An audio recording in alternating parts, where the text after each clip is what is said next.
Hey, hello everyone. We are here. The very first pre-season game of a brand new season is upon us. It is Karlsruhe versus Liverpool. Oh yes, I am Paul Machin. Thank you so much for joining me for this one. If you can interact with me throughout the afternoon and evening and beyond by using the live show chat here on YouTube. If you are a club legend here. Subscriber on Redmen, plus then you can also use the Discord chat as well. I'm going to get the team up in a minute when my Mackey's milkshake stops repeating on me. I was fully prepared for this, so I got myself a milkshake and I got myself a huge cup of tea, but I went early, so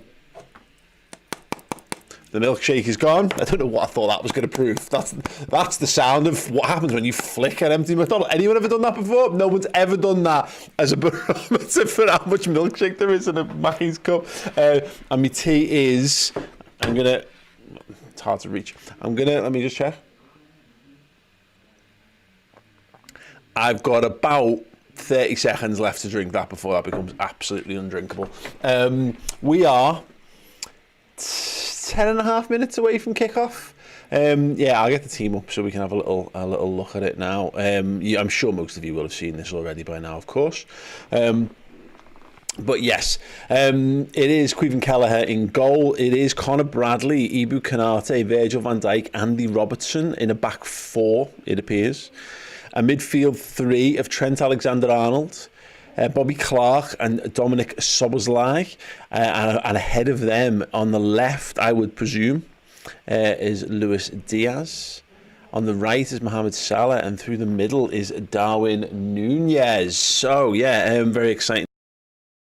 Zlatos Mrozek, Gomez, McAllister, Gakpo, Jota, Tsimikas, Matip, Scanlon, Doak, McConnell, Kumas and Quansah making up Liverpool's substitutes bench. So yeah, what do you think?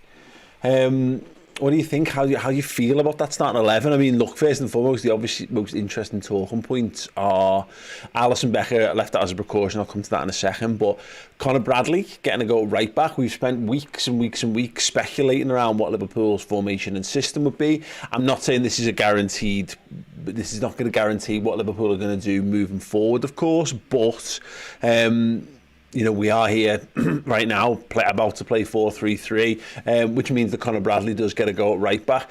So he could have given those kids some bigger flags, couldn't he? And yes, and Bobby Clark, who very, very promising midfielder. Got a couple of little glimpses of him last year. This time around, we're going to see him again. It'll be interesting to see whether his development has kicked on. For all of our conversations around Liverpool's needing of midfielders, you only ever need midfielders up until the point where someone proves themselves worthy of it. And no one's going to definitively prove that one way or the other in a pre-season game. Let's get all of these qualifications out of the way. In fact, if you're watching me live, I want you to give me as many of the, let's do like a pre-season bingo. How many of what are the stock standard lines that you have to say when you're talking about pre-season football? Let me know in the comments. Member chat, Michael McGuinness, 35 months as a first teamer. All right, mate, welcome back. Miss you guys. Let's go. Thank you so much, Michael. And Ben Pryor, 37 months. Ben Pryor might actually be one of the longest standing YouTube members. And I actually got to meet Ben finally for the very first time after years of speaking online and obviously in and around live streams, going back through lockdown and all that kind of stuff. I got to meet him in our live show at the end of the season, which was great. It's good to be back. Missed you and the Reds. You know what? I was a little windy about it coming back so soon. I wasn't 100% convinced that I was ready, but just seeing that team straight off the bat, I'm like, ooh, that's interesting. There's talking points again, really interesting talking points. It's Crossbow has just put a super chat in. Conor Bradley is going to cook tonight, mark my words. He's class for Northern Ireland. Also hope big Sobbo lad and Gary McAllister get debut goals. That would be very nice if they could do that. Good work, Alan. So yeah, what are you making of it? Anyway, presumably everyone's watching the game on LFC TV. Charlie Adam. There's a there's a great lesson in once you've pulled on that Liverpool shirt, the career opportunities that club gives you. Listen, I'm sitting here having never pulled on a shirt for Liverpool, and I get to go on LFC TV every now and again. But Charlie Adams had a lot of work off LFC TV in the last 12 months. Fair play to him. Fair play to him. In fact, I'd be interested to know. Anyone want to have a guess? Don't Google it. I'm going to Google it. Which clubs Charlie Adams has played more games of football for than Liverpool in his career? I want you to name some of them in the comments, please. That'd be great. What did I ask for? Oh yeah, I asked for some generic stuff. No one's giving me any that the result is not important. Bingo, there you go, Martin Terry. Yeah, you absolutely nailed that, mate. Absolutely nailed it. That's one of the great pre-season cliches. Remember chat, John Lee, David Blackshaw, the man, the myth, the legend. Happy days, Liverpool are back, and so is Redmen TV, guys and gals. Let's start this game with a comfortable win. We know this is a pre-season game, but let's win it. Welcome back, Paul. John, have I been anywhere? Yeah, I mean, I have a bit. Yeah, it looks great over there. We've actually got Dan Clubb. Dan Clubb is covering it. I think he's in the press box. He certainly is allowed to be in the press box. Whether he's actually done it or whether he's jumped in with the Liverpool fans, we'll find out. Hopefully, if this is a good win, Dan's potentially should be doing a match vlog from this as well. Oh, bear with me. A little bit of stadium noise, if that's okay. Right. Ethsham Hussain asks, does Núñez give you Torres vibes? No. He might do, but he really doesn't. He gives me Andy Carroll vibes. I don't like people say, no, I'm not that guy. I don't like to just go, he's crap and he's therefore always going to be crap and blah blah blah. In fact, I find it really frustrating when people are like that. But until I see him be a little bit smoother, Torres was so smooth. Everything Fernando Torres did, he glided across the pitch whenever he had the ball. He was silky. Everything about him was just wonderful. And Darwin feels a little bit more rough diamond, if I'm being honest. Does that make him more Mark Gonzalez? Maybe, I don't know. A lot. He's got a lot of work to do, I think, to make himself really into that kind of category. To be honest, Dovanis. Apologies if I've absolutely butchered that. Hi, how's your dad? He no longer on the channel. He is, but we've got. I'm not going to get into family stuff on a watch-along for a pre-season game, but responsibilities, a couple of little sort of health issues or whatever has meant he's not been as available in the last year, but he should be on it much just as regularly, if not more regularly, next season. In fact, I was speaking to him just yesterday. I went to watch Indiana Jones with him. It was an absolute fine action romp. Really enjoyed it. If you've watched Indiana Jones and the Dial of Destiny, how did you get on with it? Let us know. Right. The great deal. Here's a big question. What's the crack with Hendo? That is all up for speculation at the moment. I'm seeing nothing other than real rumours, but by all accounts, he's not travelled with the team to the game. So he's not even at the stadium because, and I heard it said in the commentary there, it's something like 2.5 hours away, this game, from where they're actually based. So, apologies, I'm now 5 minutes past its best at this stage.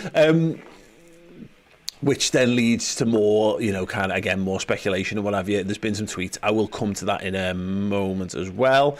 Let me just see if anyone wants to.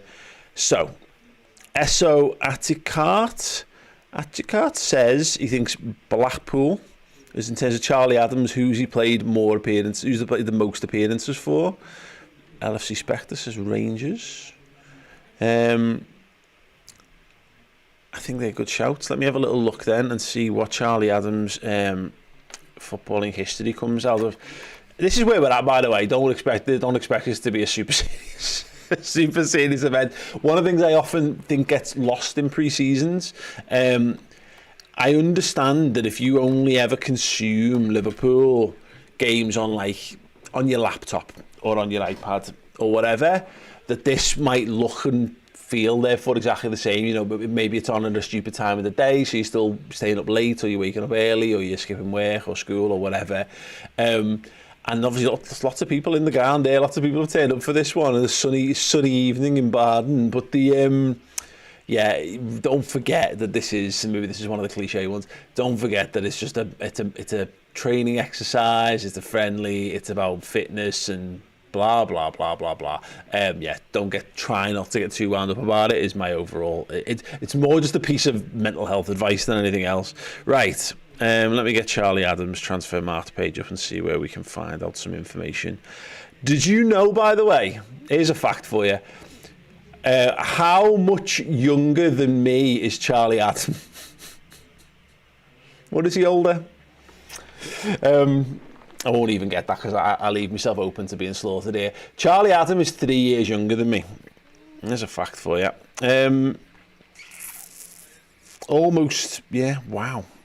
That is mental. 2 years and a month younger than me, to be perfectly accurate. He's born on December. He shares the same birthday as Chris Pajak. There you go. There's love when we've got time to just find some general shite out. Right, you can skip back over that for an hour, and I'm just going to find his list of his appearances and stuff for clubs. Right. Interesting anyway, just while I'm finding this, because I realise this is very much dead air while I pour over the fact file of a former Liverpool midfielder. Come on, where are you gang of pricks? I just want to see. I want to see how many games he's played in the Premier League. Although 207 Premier League appearances. Good on you, Charlie Adam. Up the Chad. I just want to see his list by clubs, and these are normally quite good at doing this. Trent potentially in the 6. So, yes, it's been speculated, and I want to know your thoughts on this as well. Are Liverpool just doing this because of an absence of midfielders? So, no Fabinho, no Henderson. We technically don't have, and Bajcetic I don't think is fit yet. So, we haven't got a raft of options to play in the 6. No Thiago either. So, are we playing 4-3-3 just because we've got right backs? We've got Conor Bradley there? Or is this a sign of Jürgen just having a look at what Trent can do in that role? I think it might be. It's more likely the former than the latter, but I don't think the latter should be discounted. Right. Okay. All the clubs that have played, Charlie Adam played more games for than Liverpool. He only played 10 less games for Reading. Played 37 games for Liverpool, according to this.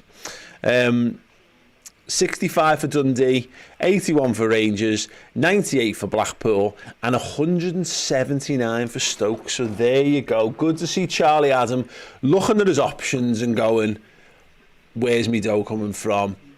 LFC TV. Spot on. Always love this football club, he says. Brandon Badenhorst. Great name. Very on brand. Terrible, Paul.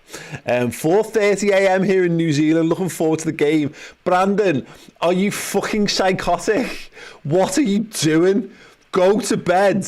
Or what? Just I have this conversation. This is why I adore, by the way, I adore people who follow Liverpool from different continents and different time zones. I genuinely do, because I've had to say before, if I had to get up at 4:30 in the morning to watch Liverpool Football Club play, I would watch a different sport or have a different pastime or whatever. I just wouldn't be sat here today. That wouldn't be the man I am today if Liverpool played at that time in the morning. Right, sad. Okay. Member chat. Randy App, 18 months as a first teamer. Well done, Andy. Can't wait to see the new number 8 and 10 LFC back. Yes, indeed. Really, really interesting to see Szoboszlai. Because I think I've got a greater sense of what McAllister is. I think I know what we're getting in Szoboszlai, but I've got a feeling we've bought an absolute, just a sensational football, and I can't wait to see it, to be perfectly honest. Do we want to know something about Karlsruhe? Let me see if I can just quickly find their team. and then I'll see if I can tell you some facts around the Karlsruhe players. How's that sound? It sounds wonderful, Paul. Thank you so much. Right, okay, I believe these are the correct lineup. So they've got Drewis in goal, Jung, Franke, Bournemouth, nice. Heise across the back four, Gondorf, it does sound like a Lord of the Rings character, if we're being honest, is the anchor, number 8. Rossman and Nebel, 31 and 26 across the midfield. Vanitschek is the number 10, and Stindl and Schlusener. That'll do. Up front. So, what I've cleverly done, I say cleverly, I've just gone on our website. These are the stats from last season. Now, they play in Bundesliga 2, and they're a very mid-table Bundesliga 2 outfit, by the way. They are, in terms of their goals, so the top goal scorer last season was Fabian Schleusener.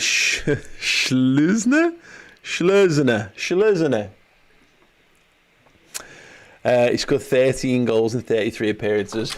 We are underway. I've got that there. We can refer back to that in a moment or two. Ball played, first little moment for Liverpool to do some stuff. And it's interesting, Mo Salah, let's just have a little look at how they're lining up there. Yeah, Mohamed Salah is there. It looks like Bobby Clark is playing right-hand 8 at the moment. Let's just see how that shapes up, if that's the case.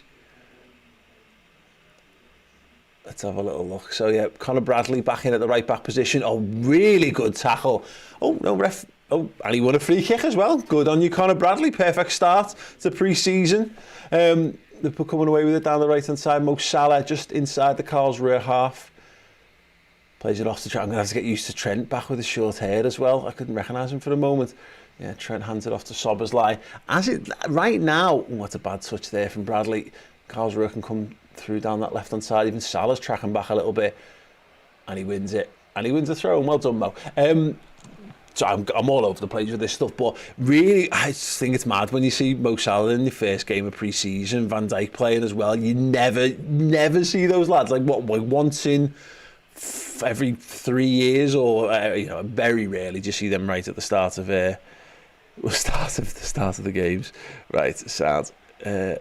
Someone just said Nunes is like Ibrahimovic in the chat there. That's very complimentary, isn't it? It's wildly inaccurate, but right, sounds. This is a training match for us, but they're serious about this match. Just TRS Juan.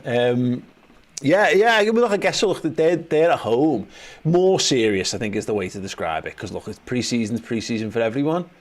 Lovely little link up between Conor Bradley. Oh, Bobby Clark, wonderful little ball through. He was looking to feed Darwin Nunes and just put a little bit too much fizz on it, and it runs through to the Karlsruhe goalkeeper instead.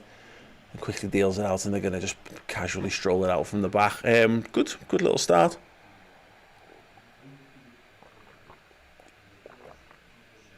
Gary Leroy's just jumped over from Fatty's Watchalong. Who's Fatty? Flick on there from Clark again. Mohamed Salah is Darwin Nunes. He's trying to square it. What are you doing, Darwin? He's got it back, Darwin. Goal. Goal for Liverpool. Karlsruhe 0, Liverpool 1. The front line from the Reds conspired to make a mess of that, but actually managed to turn the ball into the back of the net. Darwin Nunes, I mean, unselfish play. Big smiles. I mean, he's getting someone's clearly had a way with him. What are you doing? Just stick it in the back of the net, you dick. Some claps from Jurgen Klopp, some smiles. Salah and Nunes grinning, little kiss of the wrist and the forearm. Points presumably to someone he's going to hold hands with at the end of the game. I don't know. If it was a gig, then yeah, I'd be who you go. Never mind. He squared it right behind Salah. Salah get it back to him, left-footed. Darwin Nunes, keeper wrong-footed, and it's in the back of the net. Yeah, not. Not liquid, but it's a goal. And Liverpool's pre-season campaign is underway with Darwin Nunes. Well done. Good stuff. Good to see the two guys there getting close to each other. That's one of the things about Salah that I think we struggled with a little bit at the start of last season with a shift in shape. Even still at a 4-3-3, Salah was a little bit too withdrawn out wide on the right. Great to see him getting really tight in close to Darwin Nunes. Ethsham asked a question. Well, Liverpool are just going to try and counter-attack here. Lovely touch. I think that's Conor Bradley again. Is Luis Diaz. Great switch over to the right-hand side. Salah's not going to put the afterburners on for that. Not in the first pre-season game, mate. It's cleared away. Kept alive once again by Liverpool. Conor Bradley, actually, you know what? We've been talking about not playing this inverted fullback thing, but look where Bradley is right now. This is really interesting.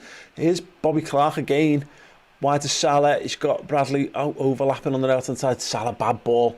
Gives it away. Karlsruhe will look to turn it round. Bobby Clark goes back in and wins it back. A little step over from Trent.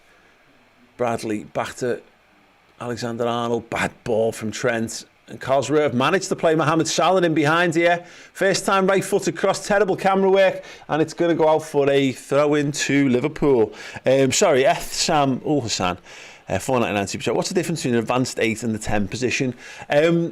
A 10s, look, and I'm talking more historically than anything else, 10s are quite fixed and don't tend to do a lot of, don't break beyond the 9s so much and don't get stuck into the midfield so much. They kind of hover between the lines and stay quite central.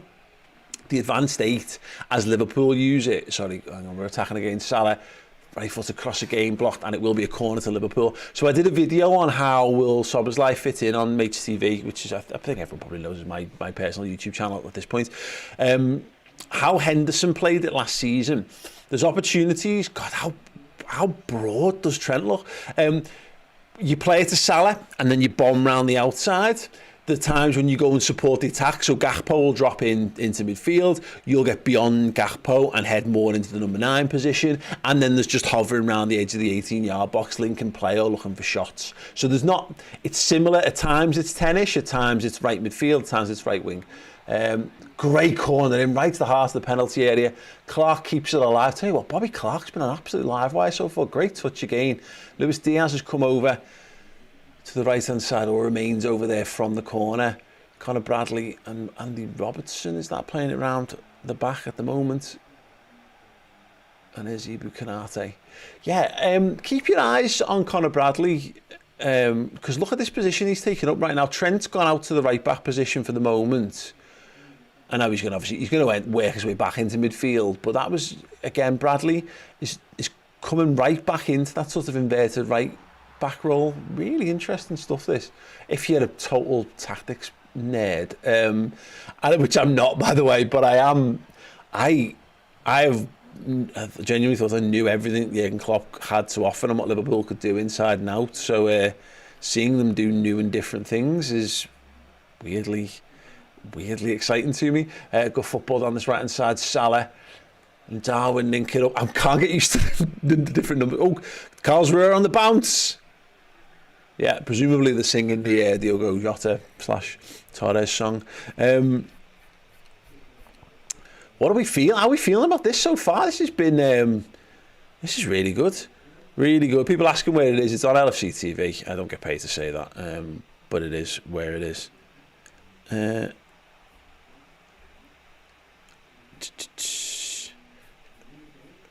Romano has just tweeted Henderson agreement. Okay, let's find that one. I mean, fucking hell, fab.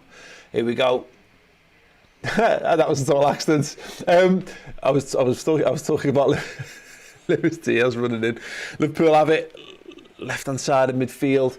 Trent digs one out all the way far over the other side. It's kept in beautifully by Salah. He's now one-on-one with his man. Oh, lovely little check back. Bobby Clark tries to cross it, blocked, corner to Liverpool again. This is, tell you what, there's some fabulous stuff here. Right, let me get the Fab Romano tweet up, eh? Oh, Luis Diaz. Oh, Luis Diaz. Right, corner to Liverpool. Trent Alexander-Arnold is on this. He spots it, looks up. Clark makes a little near post run to the corner edge of the penalty area. Trent again floats it more towards the back post this time. Header towards goal, it's in! Oh, it's going to be disallowed. Foul given away inside the penalty area, apparently. Virgil van Dijk's got a playful smile, to say the very least. It was a bullet. It was a bullet header. It took it past everyone into the far corner of the goal, but that's been pulled back. I wonder if we're going to get a replay of that. We shall soon see. Oh wow, Fabrizio Romano then has tweeted, exclusive, Liverpool Al Ettifaq just reached an agreement in principle on fee for Jordan Henderson. Here we go. Henderson already agreed 3-year deal last week. Documents to be checked then, time to sign and move to Saudi. Caoimhin Kelleher just dealing with one on his toes there. Steven Gerrard waiting for JH. He's done his standard brilliant graphical work there, Fab Romano. We do know that Jordan Henderson yet hasn't travelled with the team, which did lead you to think, is that a bit of standing his ground, a bit of dummy spitting out or whatever? I guess we'll find out in due course. Is Diaz driving through the centre circle with the ball between two, coming away, heading towards that left-hand side. He's got support on that left wing. That's an undercut pass. Sold his man down the river there. Andy Robertson nearly got a hospital pass there from Diaz. Wow. There you go, Jordan Henderson then. We'll see more as and when, it actually gets legitimately followed. But yeah, right. I'm fascinated to know what the fee is on this, by the way. Victor says, Messi or CR7? I'm 40 years old. Come on.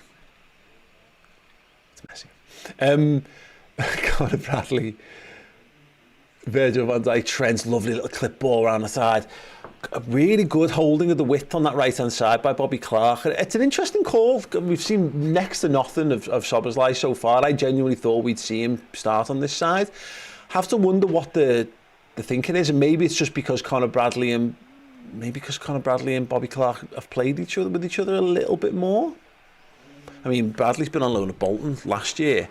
So it can't be loads even if that is the case. Right, sad. Yeah, John, some people asking the clock. I think our clock is maybe a second out, maybe. But it's, so just massage it a touch. So what I'd say is the clock that I'm seeing, wait there. Oh no, wait there. Maybe it's 2 seconds. Christ. Okay.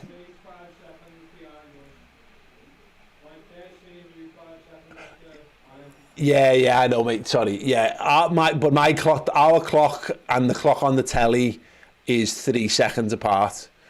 Hang on a second. Ooh, yeah. So I think the clock. Our clock says we're 3 seconds further on than the actual matches. If that helps anyone. So pause us for an additional 3 seconds. That makes sense. I think that's right. Maybe. No, I think it's just that our clock's wrong. Our clock's no, don't sync the clock up. There you go. Let our clock be 3 seconds ahead of the match clock, and we'll be in sync. Yeah, probably. Listen, it doesn't matter. It's fucking pre-season. We're chatting shite anyway. Okie dokie.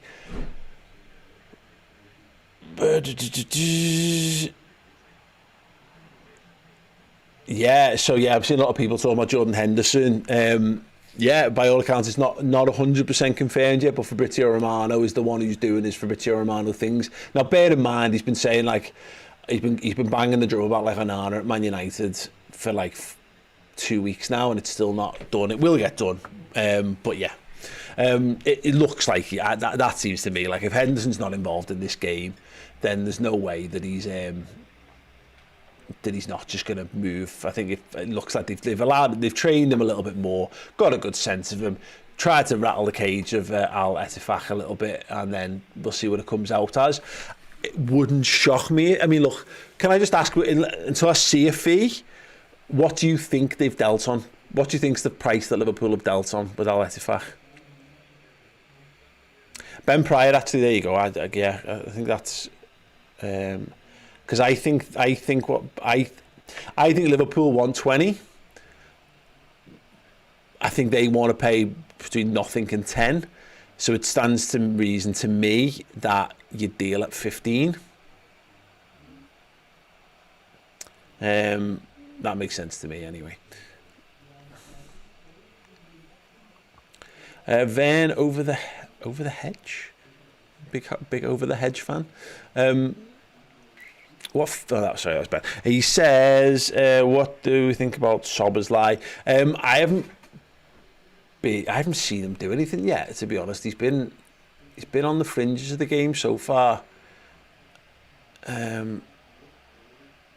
So yeah, hard to make a judgment on what I've seen so far. But I'd say the best players on the pitch for Liverpool, Salah's looked really good. Trent's looked neat and tidy, but Clark and Bradley, the two young players who are getting the chance here, have both really impressed me so far.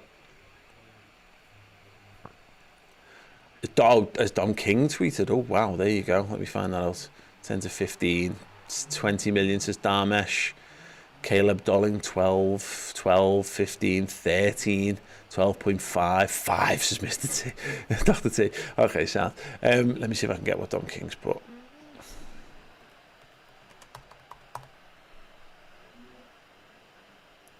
Oh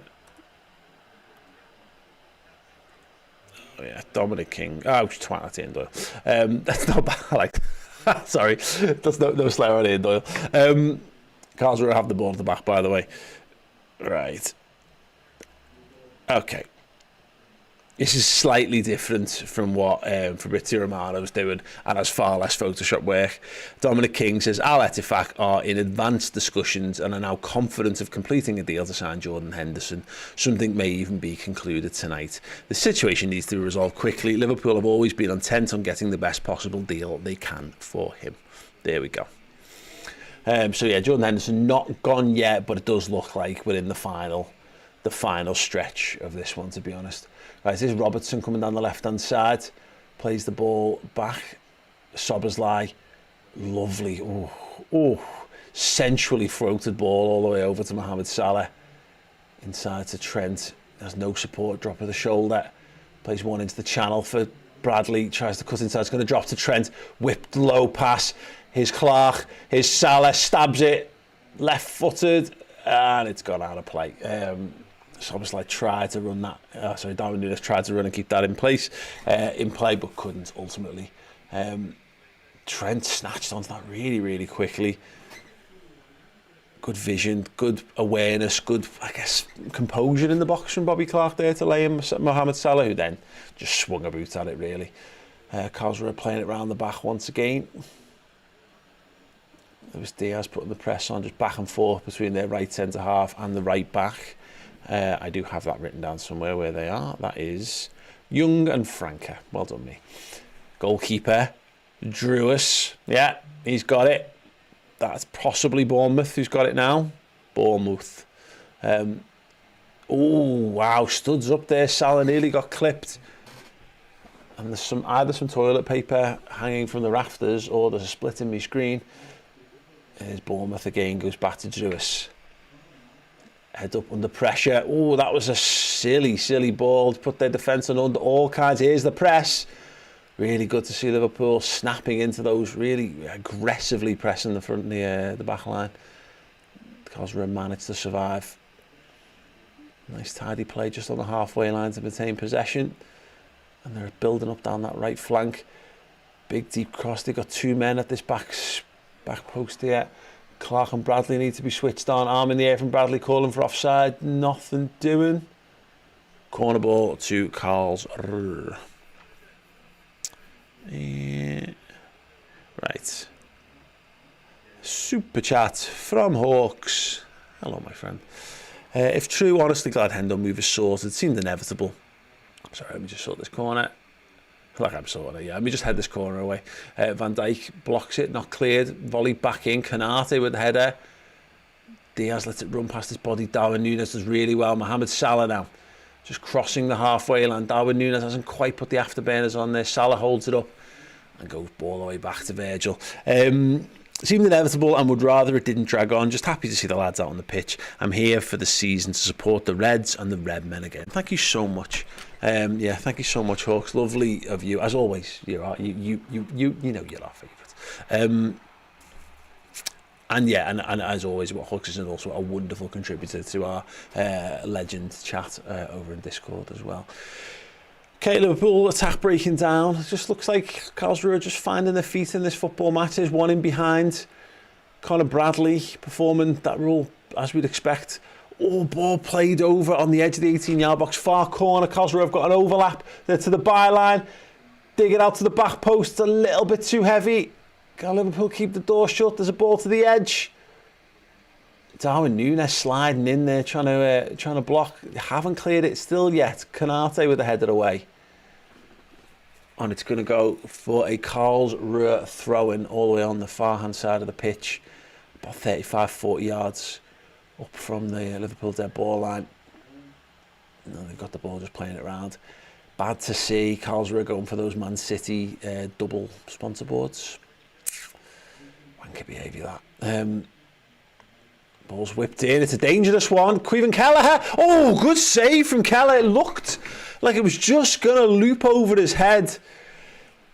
Leaning backwards, and it's one of those ones, it's a really awkward one sometimes. You lose the spring, you lose the momentum in your movement, and it can be very easy to just flap that into the back of the net. It was deflected into the striker's path, comes up off Konate, and he just puts a strong right fist to punch it back across himself over the bar. Corner's taken, it's gone all the way through to the back left-hand corner of the box. Kelleher goes up, claims it. Wonderful. Good goalkeeping. Really good goalkeeping. There you go, good couple of minutes there for Caoimhin.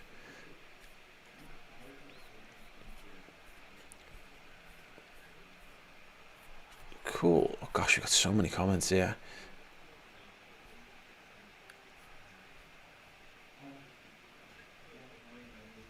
Was lost but now I'm found. Is asking where's Alisson. Apparently he's just been left out as a precaution.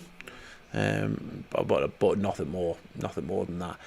Salah, right midfield, picks this up, nothing doing ahead of him, goes back to Ibou Konate, just inside Liverpool's half.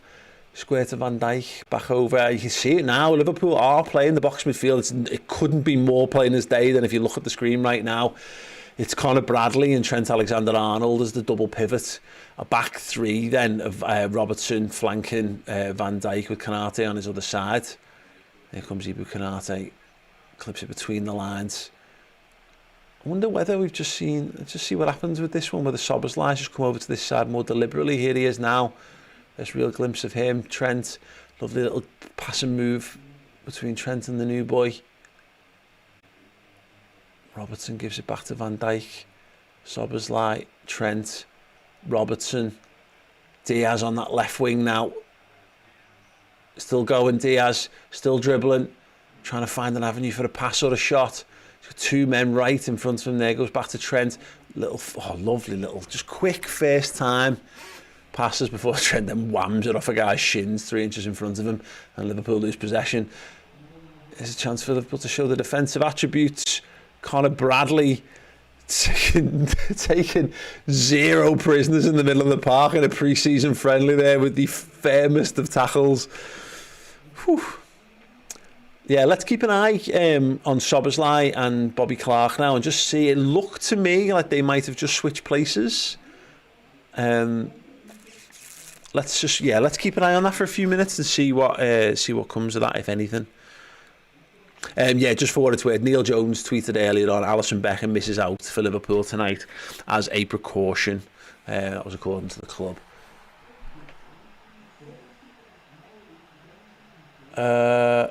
Oh, they've got the Mexican wave going on. There you go. If you want to do pre-season bingo, it's Mexican waves. It comes to Liverpool fans. Denied. Mexican wave tonight. Mexican wave tonight.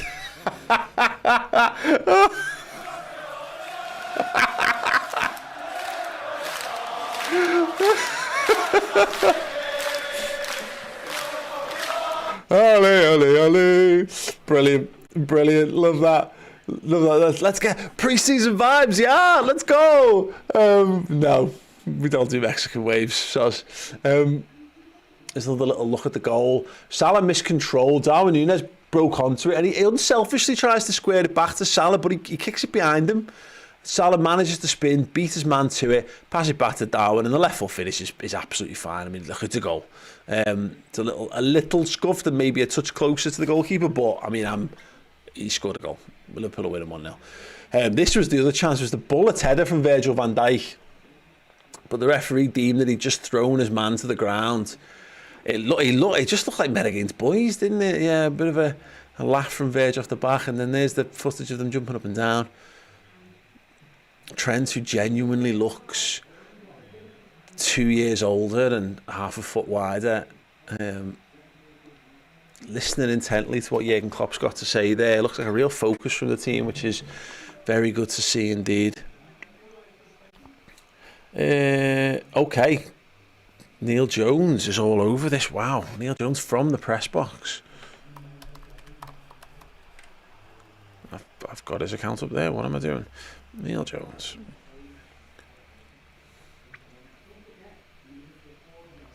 There we go. Then, yeah, Neil Jones. Al Ettifaq have agreed in principle a fee worth an initial 12 million with Liverpool to sign Jordan Henderson. Deal now in the final stages. So there you go. The Liverpool skipper looks like he's on his way to Saudi Arabia. I guess we kind of suspected that. It looked, I mean, once the players decided he's going to go, it only felt like a matter of time before we saw that legitimately happen. But yeah, I mean, Fabrizio Romano is good, is very good at stuff, but when you start to see it from Neil, yeah.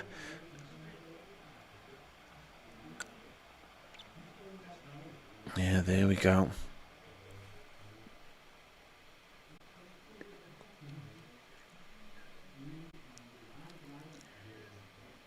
Boss. Okay, 25 minutes played in the first half, a little cooling break, which I could have now because my cup of tea is absolutely freezing. That is rank.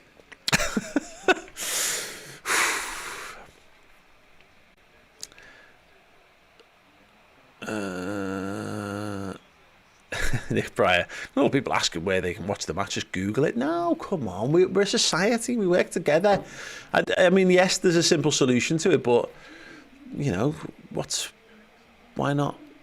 You know, interact with your fellow man. In Diesel, who scored? The goal was scored by Darwin Núñez. In fact, Aaron, would you do that on the ticker bar maybe? It is. Okay, thanks mate.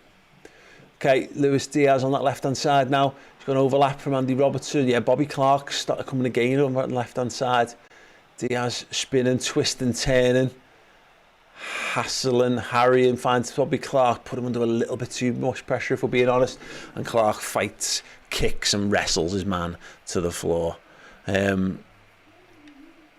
Right.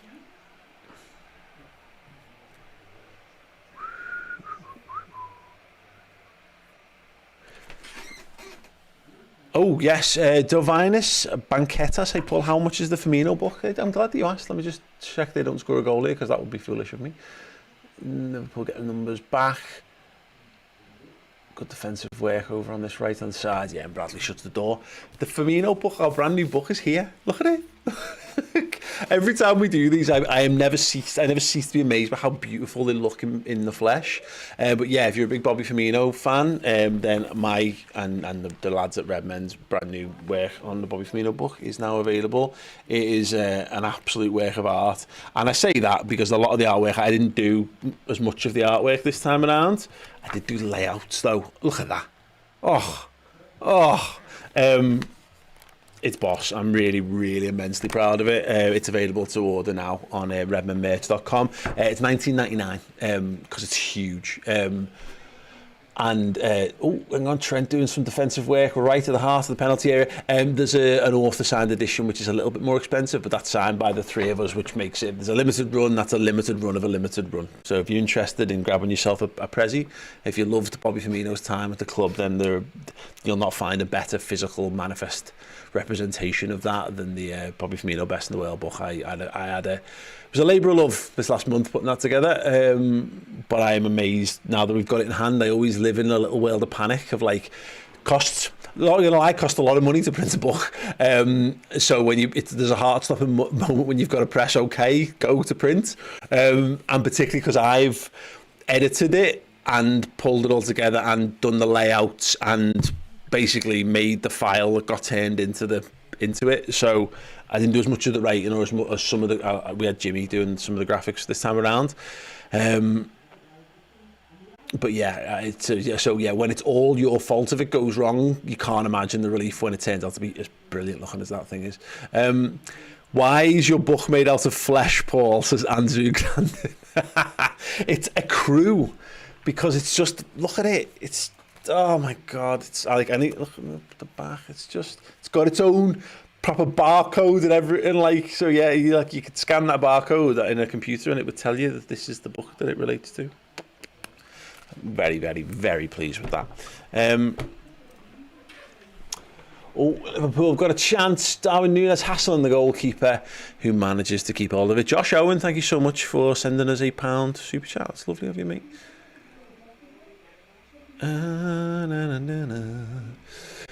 Ball is back with Queven Kelleher. Yes, are we entering that territory where you start to realise that it's a pre-season game and the energy level starts to drop a bit, just a touch? But yes, anyway, to the point, once again, Conor Bradley, because we've had this real, debate around whether Liverpool need to buy a right back and what's happening with Bradley. But yeah, if he can play inverted, that would be really interesting. Oh, good ball from Szoboszlai. Salah, sexual control. Plays it down, a little step over from Darwin Núñez. Oh, and the ball breaks down as it heads towards the back end of the 18-yard box of Liverpool. Little shoulder to shoulder from Conor Bradley there, and the referee and assistant give a free kick against him.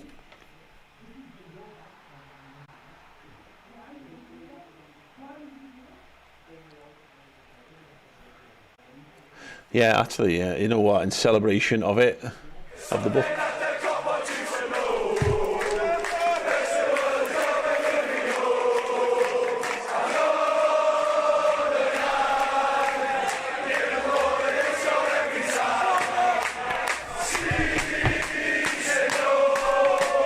Head to Redmen, Merchant by the book.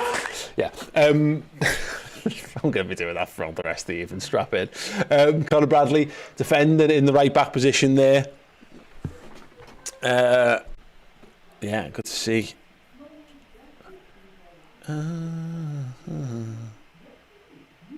Shit. Sorry, I pressed the wrong button. That was nothing anyone else did there. A super chat from Alex Sharp. As Liverpool attack down the left-hand side. Well, I say attack, get into the Karlsruhe half. Alex Sharp, £2, the Ibrahim Sangare Fund. Get him in.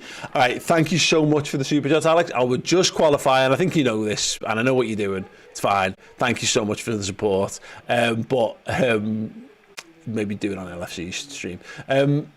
Not really. Just, yeah, do it at ours, and I'll tell them. I'll pass the message on. I'm on Pressbox. In like a month. I'll say it when I'm at Chapel Street next. Oh wow, Brandon, what a guy! I've just shown someone else's comments instead of yours. Brandon, is it Badenhorst? Are we happy with that? Badenhorst? Badenhorst? Just bought the author signed book. Brandon, yes. Yeah, what have we got here? Let me see.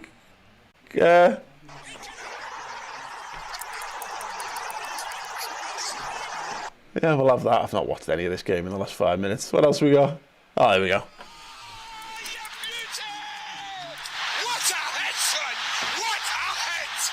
Yes, Brandon. Right, lovely. You're a hero, Brandon. Thank you so much. I hope you enjoy when it arrives. We haven't actually signed them. We're signing them. Steve and Dan. Well, Dan's in Karlsruhe at the moment, and Steve's on holiday, so we're signing them next week, and they'll be posted out ASAP. Right.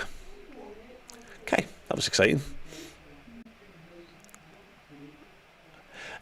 Bowl asks the question: how has Hendo sold his soul and not Bobby or Fabinho? Then I mean that and therein lies the big conundrum. What? Yeah, and I think it's only because he's the captain, so we hold him to higher esteem, and also, and this I'm just saying, repeating what like cop-outs and what have you have said, as a big advocate for gay, LGBTQ plus rights, to then go and work in a country where those things don't exist, has left the community feeling a little hurt, to say the very least. But ultimately, People will follow the money. And we had it, me and Neil Jones did Geno Insight on Thursday. No, on Monday. God, what day is it? Wednesday. On Monday. And there is a point to which when you see the players who are going there, and it's Ronaldo and it's Benzema and all of a sudden Jordan Henderson's getting the call. I don't think he would have expected the call, and maybe there's just something to someone saying, I love you, I want you so much, I'm going to pay you ridiculous money, you're going to be a huge part of what we're doing, help to build this league up, help to train this side. And maybe Liverpool aren't giving him the same level of, this is your importance to us. We'll see. Trent on the left wing now for Liverpool. Here's Diaz and Szoboszlai getting in each other's way. That's something that's going to have to be worked on in training. Salah, lovely little floated ball back to Diaz. Karlsruhe defence managed to cut that out for now. Diaz and Bradley fighting it. Well done. Bradley wins it back. Diaz takes it off him. Salah's got it inside the box. Looking to curl one. Deflected. Goes past the far post, but it will be a corner to Liverpool. Yeah, right. Okay. Oh, shit. Sorry. I'll get Crossbow's comment up now. Can't believe some people on Twitter showing disrespect to Hendo, saying good riddance. Show him some respect. He's a legend. He did good things for us. Yeah, that 100% agree. People are just bellends. People are bellends and they do things for attention. There was always that guy in the pub or your group of mates who'd say something stupid just to hear the sound of his own voice. Oh, Salah with the strike could say, just to hear the sound of his own voice. And you know what happens to that person? You turn around and say, shut up, you dickhead. And he'd shut up. And they'd think twice about saying stupid things again in the future.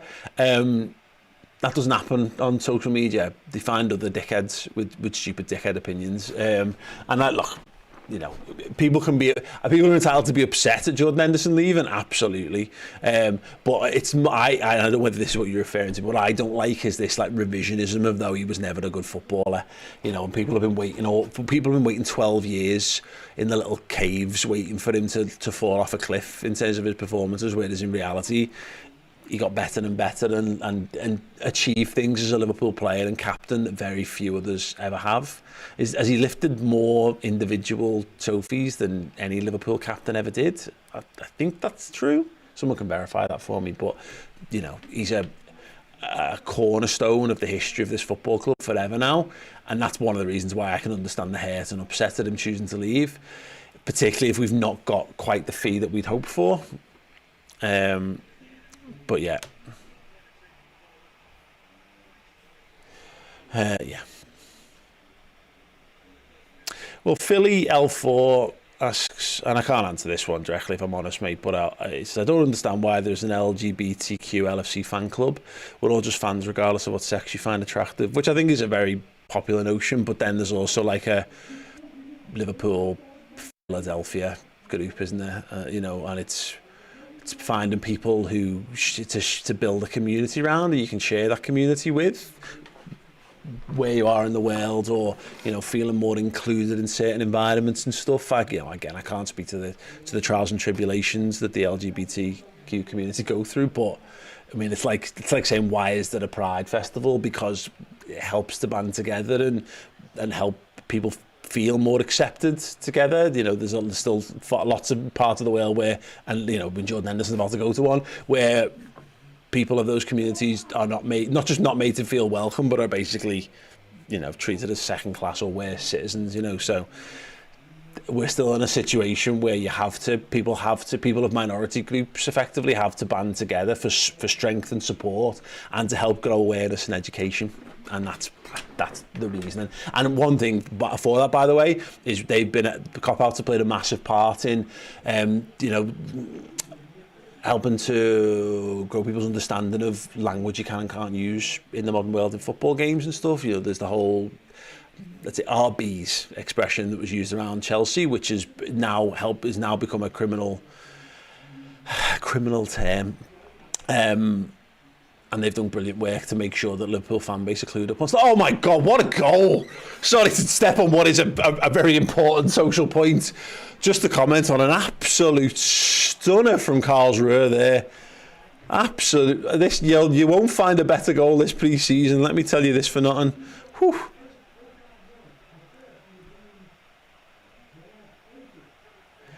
Keelan has just sent a super chat in. I'll read that through in a moment. I just want to watch the replay back of this because this is some strike. I'm going to drink some more cold tea and watch this one. Just put your feet up for a second, everyone, because this is well worth watching. Fucking vile. Why am I still drinking it? Because I'm thirsty. Is the answer. Thirsty and lazy. If I can tell you what.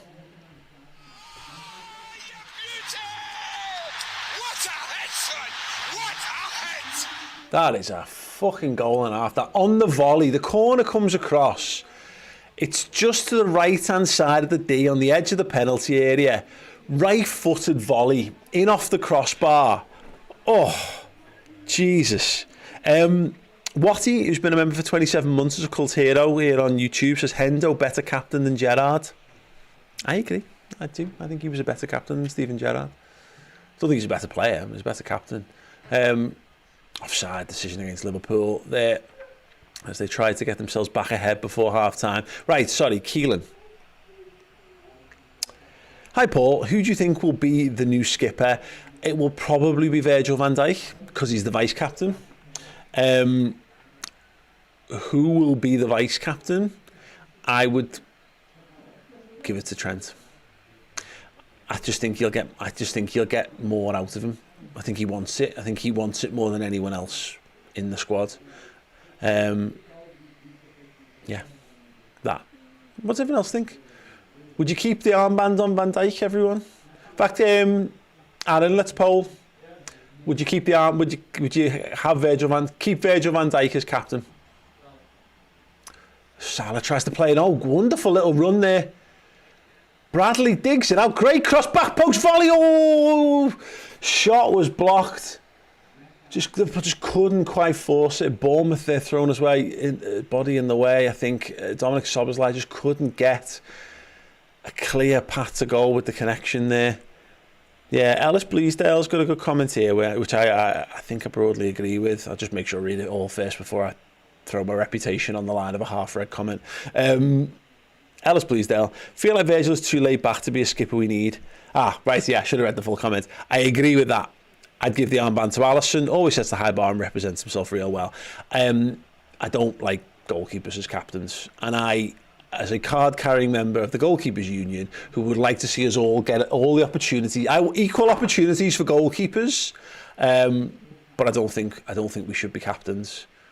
We're just not involved enough in the play. Darwin Núñez come back from an offside position and the referee calls it back as well. Richard the Red says, Henderson is a club legend. When on form, he's a world-class midfielder. Respect. Yeah, undoubtedly. In my mind, there's plenty of doubt because, again, we see the aforementioned, it's a chat about Bellens. Right, it's gone out for a Liverpool throw-in in their half. Okay, okay, sound. Hawks has sent a comment in, a super chat in as well. Let's go through this one when it finally loads onto my screen. Come on. Hawk says, to try to help explain feeling on Jordan in terms of LGBTQ, imagine a staunchly public union labour movement advocate scabbing.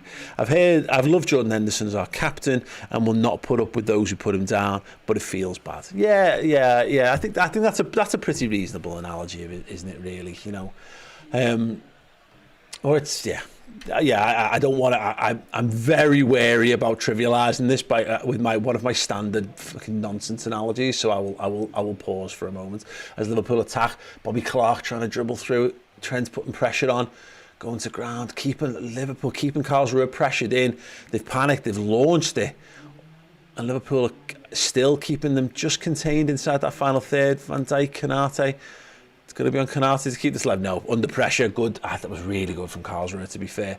And Konate has to go back to Keller. That's a fine lines, but a good ball. Conor Bradley now. Salah. Szoboszlai. He pings one out to that left-hand side to Luis Diaz. To Robertson. Robertson head up, whips that cross in. Darwin Núñez gets up. Oh, good save from the goalkeeper. Could only parry it down, and then it's hacked clear over to this near side of the pitch. Out for a throw-in for Liverpool. Whew, yeah, decent save. Probably not the power on the header, if we're being honest, to really test the goalkeeper, but it was a good cross from Robertson. Picked the man out. Núñez got in front of his man, got the header, got it on target, and decent save from the keeper. Diaz now playing more in the 10 for the second, and it breaks down. It's hoofed into the channel, and Caoimhin Kelleher will pick it up. Right, Hawks, thank you so much for that comment, by the way, mate. Shaw's Army.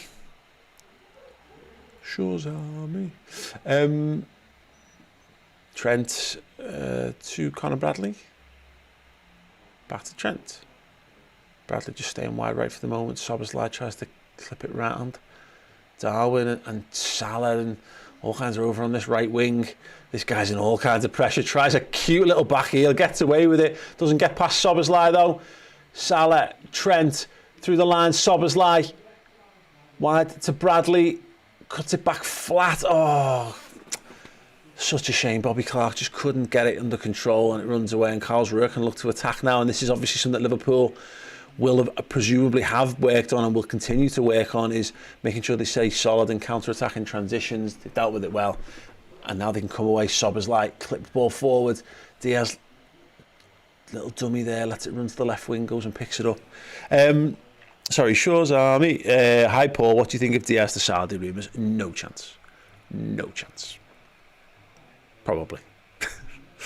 Who knows? If they can sign, I don't know, if Saudi Arabia can sign Luis Diaz from Liverpool, then fucking hell. Yeah, I really don't know. Again, the only way that happens is if Liverpool have decided that he's not the one. And bear in mind that he had that really bad injury last season, and then he did it again in when they were training during the mid-season World Cup break. If they've noticed that that's not, he's lost something, then if someone wants to come in and give you your money back on him, maybe you consider it. But if he's as important to Liverpool's first team squad as I think he is, and he was when we signed him, then the idea of him going for 50 million euros to Saudi or whatever seems vastly unlikely to me. Liam Bento.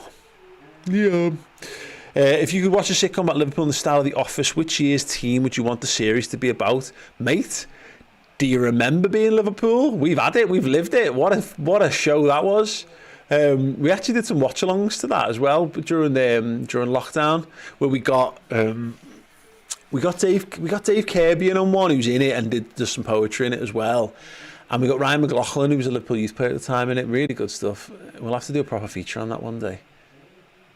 But it has to be Brendan. If you're going to do anything office-wise, it has to be Brendan. If there was a season where he got his guitar out, then that one, please.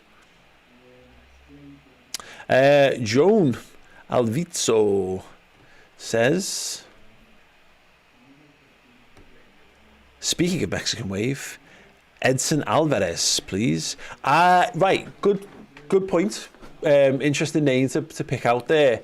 I did a video, the most recent video I've done on my YouTube channel on Mates TV. I looked at the names being linked with the person Fabinho replacement. The free kick just drilled into the wall there. Karlsruhe on the attack on the overlap. Bobby Clark defendant whipped into the box. It's headed away, but not conclusively. Volley again over everyone's head. Clark keeps it alive. Salah just a little on his heels there. Clark again feeds it into Diaz. He's going to find Salah. There's a lot of Karlsruhe bodies back there. Oh, it's a ball. What a ball that would have been. Not sure he got a touch on that referee. Darwin Núñez darted in front of his man. It looked like it was an undercooked pass, but his pace, his acceleration nearly got him there. Sorry, I'm getting lost.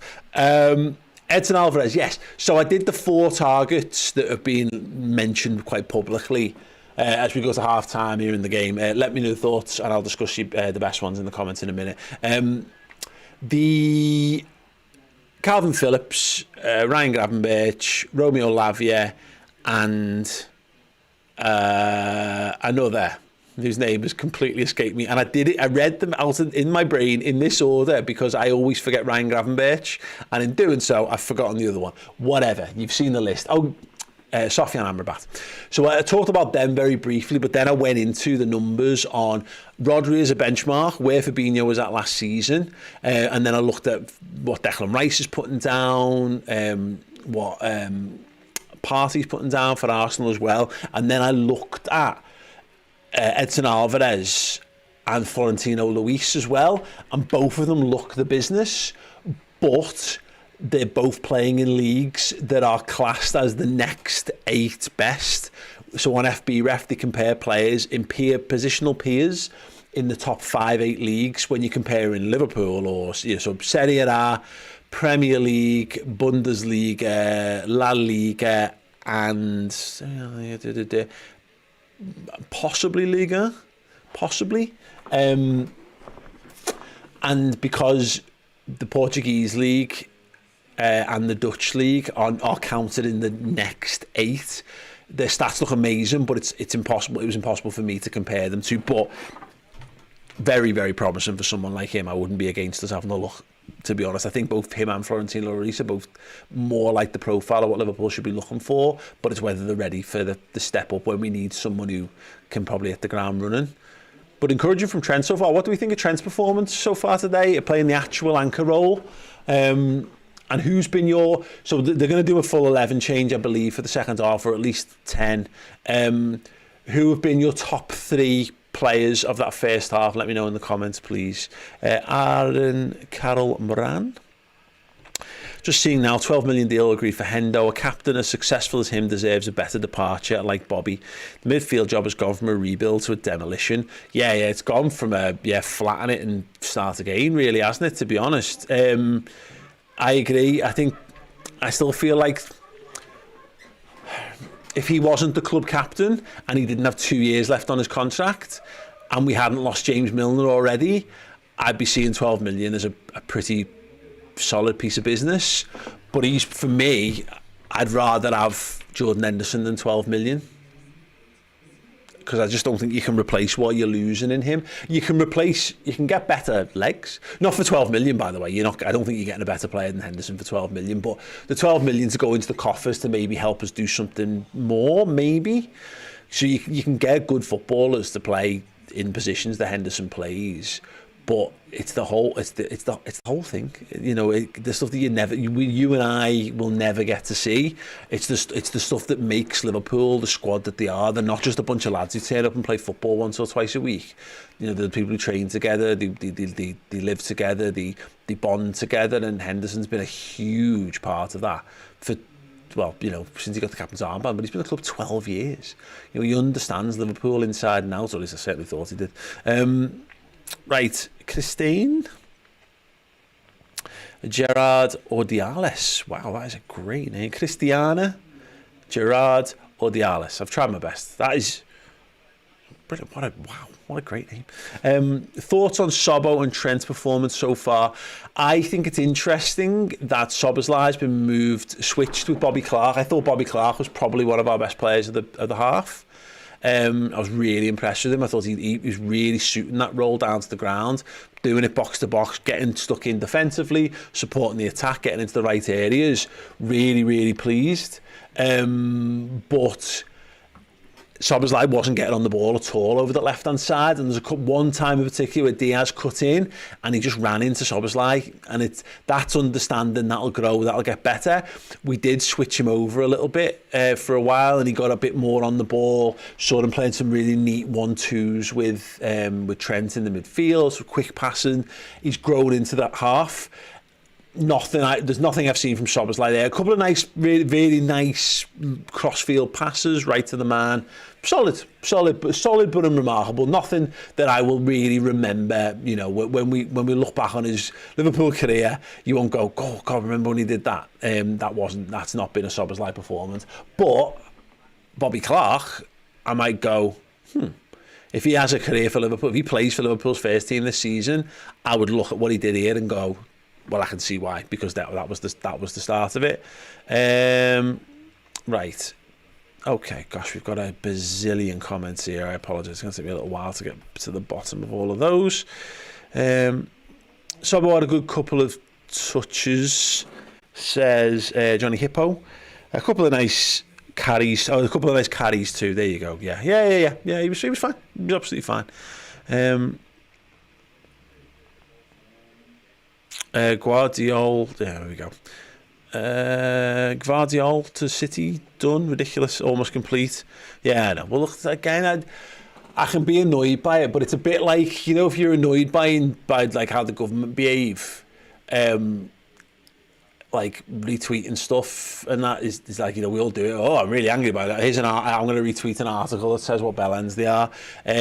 It's something bigger needs to be done. It's above our pay grade, this City stuff, and that's why I don't get too annoyed. I don't get annoyed at Liverpool for what City do, is I think the best way to. I get annoyed at City, I get annoyed at the Premier League, and I get annoyed at UEFA, but I don't, when I see people getting annoyed at how Liverpool conduct business and what they have and haven't bought, because they're putting them alongside what Man City are doing, and I don't think that's right. We should be fucking raging that City are able to just flagrantly disregard all of the rules. They've gone past the point now. They've got away with it for so long. They don't give a shit. They're gonna do whatever they want. Oh wow, okay, cool. I had a couple of comments totally against what I've said from this. Ed Sexton thought Clark was poor and a touch off the rest. Not intensity wise though, to be fair to him. An 8-11 YT also says, I don't think Clark was that good, to be honest. He looks like a young, aggressive midfielder. Yeah, I mean, look, again, it's the half war on. I think the tricky thing was he was. I disagree with both of those comments, to be honest. And there's a couple of times where it was maybe a little ragged or whatever, but the better for me, in that first 25 minutes, that half in particular, I thought Clark and Bradley were probably our two best players, and then obviously Salah and Darwin dovetail eventually well for the goal was a thing, of course. But yeah, I was impressed, very impressed by both the young lads, to be honest. Right, okay, I did ask for what you thought, who thought were the three best players. A lot of people saying they didn't think Clark was very good. Weird. Why do I feel Sobo's in his off position? Yeah, we'll see. Twoon Twig, anyway, answering a question from earlier. Captain is 100% Verge. Question is, who's vice captain? Yeah, I think that one might have even been the question. What was the poll result, Aaron? Cool, so 71% of people think that Virgil van Dijk should be Liverpool captain for this season. That's interesting. HZ, so Gomez and Trent are now the longest serving senior players left. Wow. I mean, yeah, God, that is a wow, isn't it? What's Gomez, like 25, 26? Trent's 24? Blimey. Interesting stuff. Right, I'm going to take a very short break. Please feel free to get your comments in on all of this. The prediction before I go, by the way, this is Anfield. I'm just going to find this tweet before I go. They predicted that the likely second half, Liverpool FC have got a guess at one, a likely one. Theirs has got Mrozek and Scanlon in instead of this one, so Scanlon at left back, Tsimikas in midfield they've got. So LFC TV have got Jota, Gakpo, Doak up front, Tsimikas, McAllister, McConnell in midfield, Scanlon, Matip, Quansah, Gomez across the back with Mrozek as the goalkeeper. And then this is Anfield guessed it as Jaros, Tsimikas, Quansah, Matip, Gomez, McAllister, Gakpo, McConnell as in midfield, Kumas, Jota, Doak, and possibly Frauendorf in there instead of Kumas. We shall see. A couple of quick adverts. One of them I filmed before I had this in hand. Look how beautiful this is. Right, I'll be back. I'm going to get myself a warm cup of tea and I'll return for the second half in a bit. Hey everyone, what's happening? Are you a huge Roberto Firmino fan? Well, why don't you check out our brand new book, Bobby Firmino, Best in the World. It is available right now for pre-order. It is a prestige A4 format book with incredible stories, fantastic stats, insight, photographs and unique artwork from a whole host of incredible Liverpool artists as well. So yeah, for you and for any great Roberto Firmino super fan in your life, celebrate the life and times of the boy from Maceió. the boy from Brazil, the boy that the cop absolutely adored, and it's available on pre-order on redmenmerch.com right now.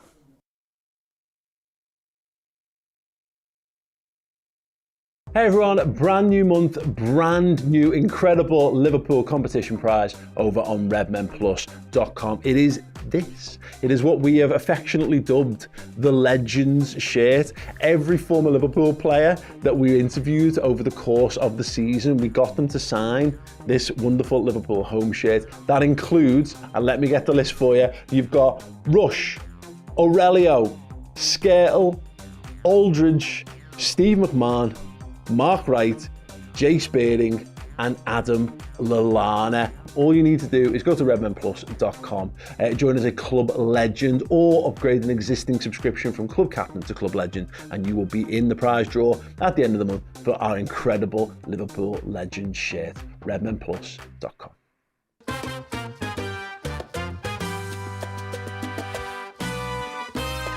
You could see he had ability. Definitely. The most skillful number 9 Liverpool have ever had. He was part of one of the greatest teams Liverpool have ever put together. A legend forever. Gives everything for the fans and everything for the club. Everyone to a person said, I love Bobby Firmino. Great example of hard work, of dedication on and off the pitch. He's one of them players, he does a lot of things for the team that goes unnoticed. He's world class. Já no CRB ele já era visto como uma promessa, mas ele decidiu ir para o futebol da Alemanha. Hat Hoffenheim als das gesehen, was es ist, ein Ausbildungsverein, ein kleiner Verein, der für ihn den nächsten Schritt ermöglicht für die Seleção, für einen größeren Verein. I knew sooner or later he will leave the club because he was definitely for something bigger. You know, you fly across the world and all of a sudden we're signing this deal that would become incredible for the team. Firmino had a quiet start at Liverpool. When Jurgen first came in, and seeing people don't realise how good he is. The confidence was there, he knew the manager backed him, trusted him. Bobby was the key that made that team work so well. Champions League, European Super Cup, Club World Cup, Premier League in the space of 13 months. He was right at the heart of everything. Part of the team that brought the title back. That team will never be forgotten. I'm going to be telling my kids and my grandkids about what Bobby Firmino did at Liverpool Football Club. He'd be a big miss for everyone.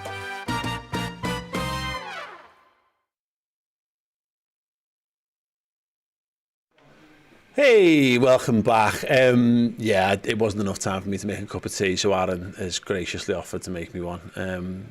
Because not all heroes wear capes, is all I'll say.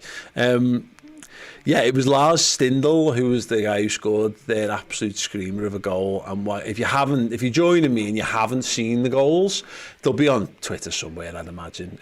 Obviously, they can get the game on LFC TV, but the Stindl's goal is, it's the one we've all added on FIFA, Pro Evo, any football game you've ever played, where the ball drops to you on the edge and you go, I've never scored this, I'm never going to score this, but it doesn't stop you hitting it every single time.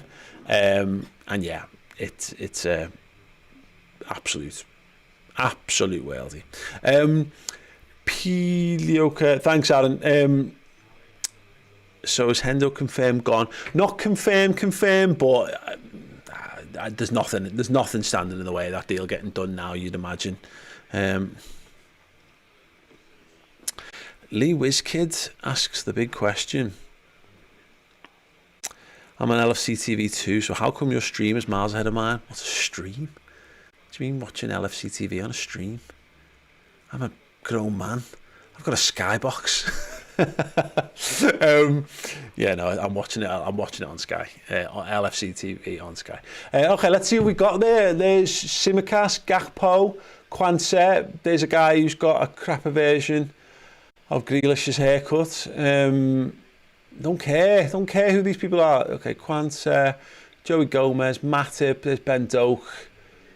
This little hug from Kwanzaa for Klopp there. He's good height, him, isn't he? He's a good height. He's like my sneaky little tip for next season is Jarell Kwanzaa. What was Darwin's goal like? Odsiski Lopata asked. It was okay. Salah capitalised on a ball, got a ball forward. He miscontrolled it. Darwin strode on and then tried to cut it back to Salah, but played it behind him. Salah spun, got it, knocked it back to Darwin, and left-footed. He put it past the keeper. Oh God, yeah, Ollie, like it's ludicrous. Can I just point out, by the way, like mental. But I pay Sky's too expensive as it is. You can't even begin to fathom how expensive it is to put it in a business premises. Like because I got absolutely shafted by a jobs worth twat of an installer. So yeah, it's mind blowing how expensive it is to have Sky as a business. Stupid, absolutely stupid, to be fair. Yeah, Jonathan Fleming. Surely Darwin should have shot. Yeah. Instead of passing it back to Salah. Yeah, and that's something he needs to get out of his. I think he's trying to be. Alexis McAllister to kick off for Liverpool, by the way. Yeah, he should have just shot. He ran in, just finish it, Darwin. But I like the whole good vibes and team and all that kind of shite. So yeah, the ball is kicked off. It is underway. The ball's played to the left-hand channel. Let me see if I can figure out what the actual 11 is for Liverpool. Ian Doyle has tweeted it. Thank you so much. Wow. Just double check in case the actual official Liverpool account. There we go. So it is Jaros in goal. It is Gomez, Matip, Quansah, Tsimikas as a back four. McConnell, McAllister, Scanlon. Gakpo, Doak, Jota. So Gakpo will be through the middle. Doak, I guess, will be from the right. Jota from the left. At the moment, if Liverpool are playing the same system, it is Gomez as the right-sided centre-half. Quansah's playing. It's more of a back three, as we've come to expect it. Now, does that mean Tsimikas is playing inverted? It does. Yeah, I think so. I'll just double-check this as I watch a little bit more. Gakpo now. He's got it to Tsimikas. Here is Scanlon, 48. Scanlon, that's a new boy. That's a new one for me, so I need to make sure I remember that. 48 Scanlon. Is Ben Doak all the way on the other side. Here's the other lad. I guess McConnell. Liverpool trying to do that intricate link-up play. Just broke down there. And that is a foul and a free kick to Karlsruhe, right in the middle of their half by Kostas Tsimikas, given away. So it looks at the moment like Liverpool have just flipped it. So obviously Trent / the right back plays inverted in the new system.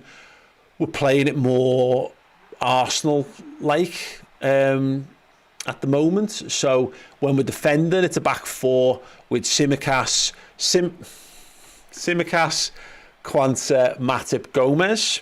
But when we attack, it looks like Tsimikas is tucking in to be part of a double pivot, and then Gomez, Quansah and Matip are all shushing together, basically, which means Matip is the middle of the three, which makes far more sense, and Gomez therefore is playing the right, which is the Konate role, which makes far more sense to me. These are questions I've been pondering for weeks and weeks and weeks, and this is a really interesting little insight, potentially, anyway. It is Joel Matip. Little give and go there. It looks like let me just have a proper look at this. Yeah, Alexis McAllister is playing the DM for Liverpool this half. Here he is, switch of play. Beautiful ball. Scanlon.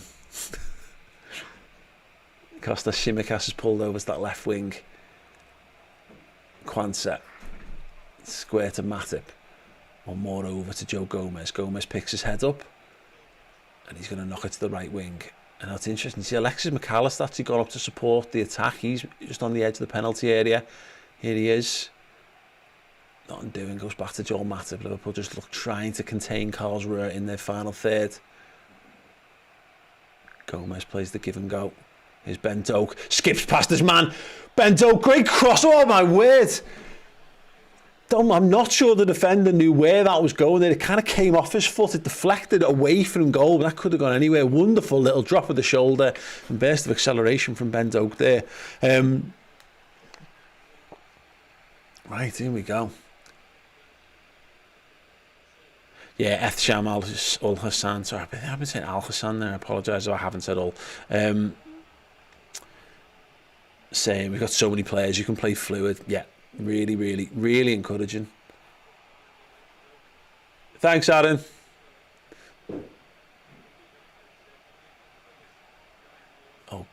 Liverpool battling, not quite coming out on top. Simicast does well there. Bent Oak forced into trying to win the ball back. Doesn't happen. Karlsruhe just knocking it around. Their defensive line, well, just holding it in the defensive line at the moment. Now it goes over to the left back. Frank puts it to the left back position. I actually don't know what changes they've made here, to be honest. Oh, there's a ball in behind here. Oh, that's a great goal. Karlsruhe 2, Liverpool 1. Big hole behind what would be Kostas Tsimikas' position there. And we've spoken about this, you know, in terms of being a weakness of the box midfield formation, is that if you can get caught out at the wrong time, there are huge gaps in behind. I need to have a little look at that, but the ball's played. Tsimikas, for my eyes and on first viewing, was nowhere to be seen. It's the first time, of course, he'll have played this formation, this position. The ball slammed top right-hand corner. Jaros absolutely no chance. I mean, especially when you get beat near post, you can always say something to the goalkeeper, but my general take on that, it was absolute rocket into the top bin. But look at this, is a flat cross. It's picked up in the midfield. Tsimikas, wow, there you go. Tsimikas went over to go and meet it. Got caught in no man's land when he didn't win the ball, and then there's acres of space down that right-hand side, and that's an absolute drilled shot into the top corner. Maybe the keeper should stand a little taller on that. He's a young goalkeeper. That'll be a lesson learned. Joel Matip playing between the lines is Cody Gakpo. Lots of blue and white shirts around him. Did 2 360-degree spins there and plays that left to Scanlon. He's looking to get to the byline. Can't quite get a clean cross. Gets it blocked. Gets a corner instead.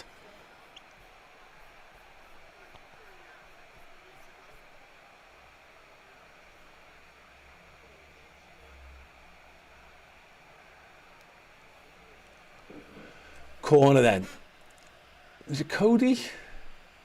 Yeah, Cody Gakpo, left arm in the air, whips that one in towards the edge of the 6-yard box, headed away for now. It's over the head of I think it was Alexis McAllister. It's back to Cody, left side of the penalty area. Little clipped ball. Oh, decent effort there. I think it was Diogo Jota who tried the little Cruyff flick towards goal. Didn't get a decent connection on it, to be honest. Yeah, this is the time, of course, when you go back to it. Remember, don't try not to get too annoyed by Liverpool not being absolutely sensational in pre-season games. It's fine. It's all fine. Cody again. A little deeper this time. Matip with the header. Right down the keeper's throat. He beat it to the ground and managed to claim it at the second attempt. But brilliant corner from Cody Gakpo and a good, solid header from Matip. If he just put it, it's an old adage, a foot left or a foot right, might well have been a goal. Karlsruhe have got the ball in their half. Liverpool looking to get back into shape.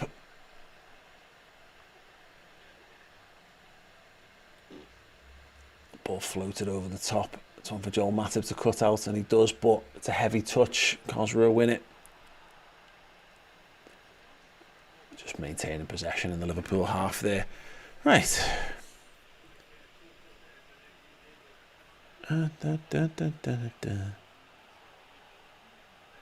And yeah, Nick Pryor's got it. I know, it always sounds like you're trying to overcompensate, or I don't know, whatever it is. It's pre-season, man. We always shit in the early pre-season games. Jota's now got it. Left-hand side of the 18-yard box. Plays it back for Scanlon. Kostas. Oh, Rana, you fucking legend. Thank you, mate.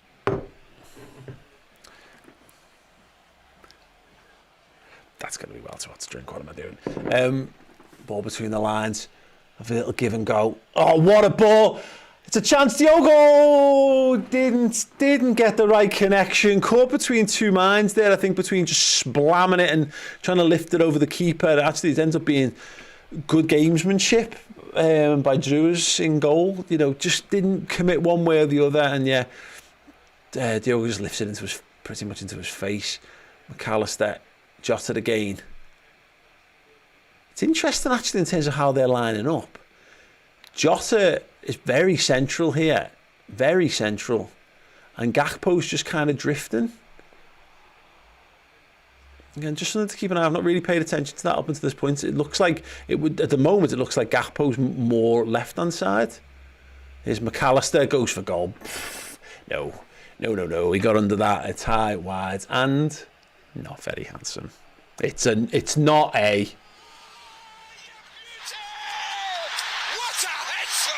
Not a hit. Yeah. Someone just said, I told you not to swap keepers. Who did you tell? Karlsruhe stand one up.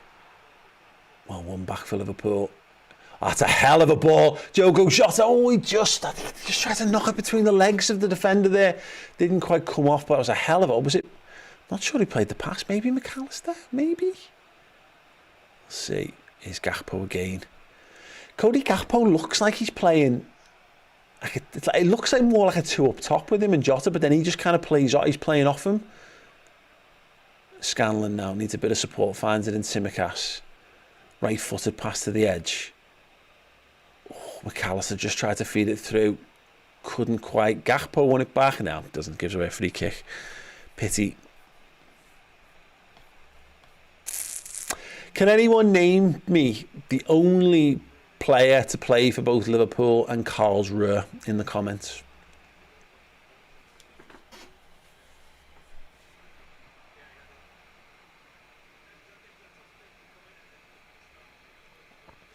Ball out to the wing.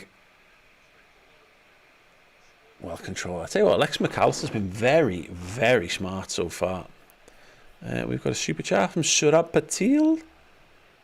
Once I've actually... Oh, too many comments. Sorry, I'm going to get it, Surab. I apologise. Slippery. The comments are just accelerating away from me.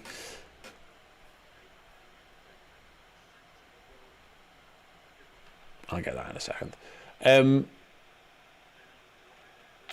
Interesting, yeah, interesting to see. Again, Gakpo just hovering with intent. More around the 10. Bendo cuts back. Right, sorry, mate. Let me see if I can get this up. It might have even been up there, but I couldn't see it, so bear with us a second. There we go, shut up. Just see how Joe Gomez deals with this.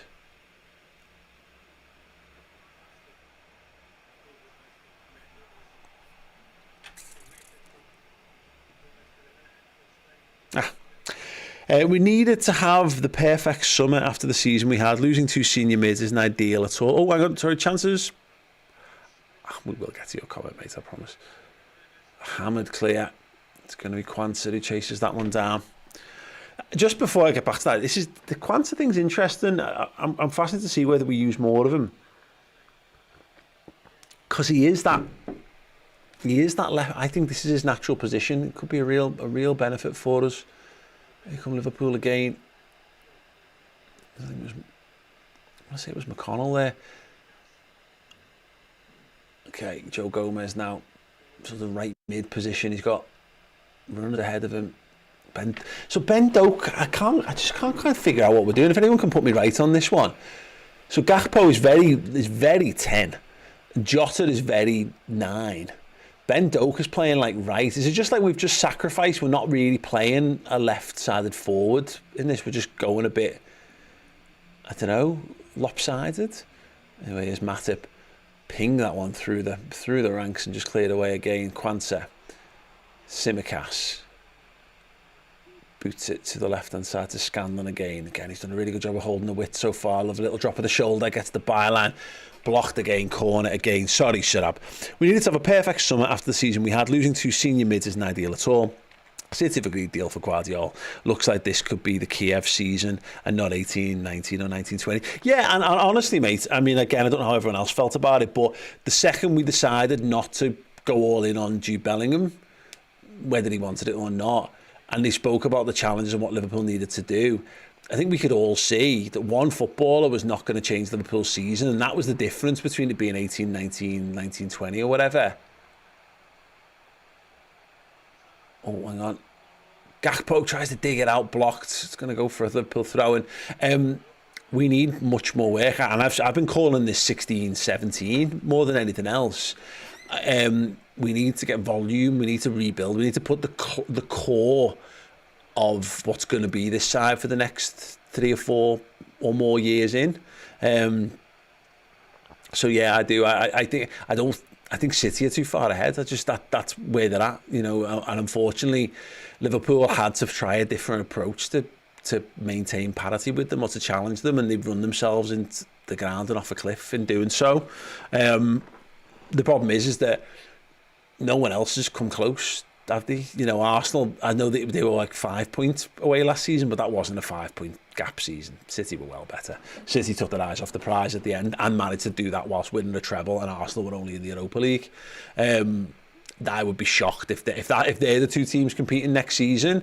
I wouldn't think Arsenal are going to get any closer than 5 points.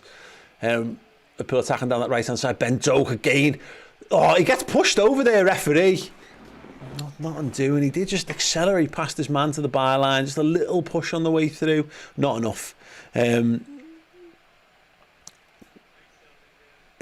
that might have been a pen, you know. A little bit soft maybe, but he's absolutely roasted them there. Anyway, yeah, look, yeah, Liverpool are where they are. I didn't know what I'm saying is I didn't really think we'd be back to title challenging. I tend to err on the side of caution. I'm an optimistic person. I have been for years. I normally think Liverpool can win the league any season, but look at Man City's squad and look at the balance of that squad. They're all young. They've rebuilt, and if they're adding Guardiola as well, they're just upgrading on Nathan Ake. And Nathan Ake was, for me, was the only weak link in that team. Now, you know, there's no such thing as the perfect football team or the perfect squad.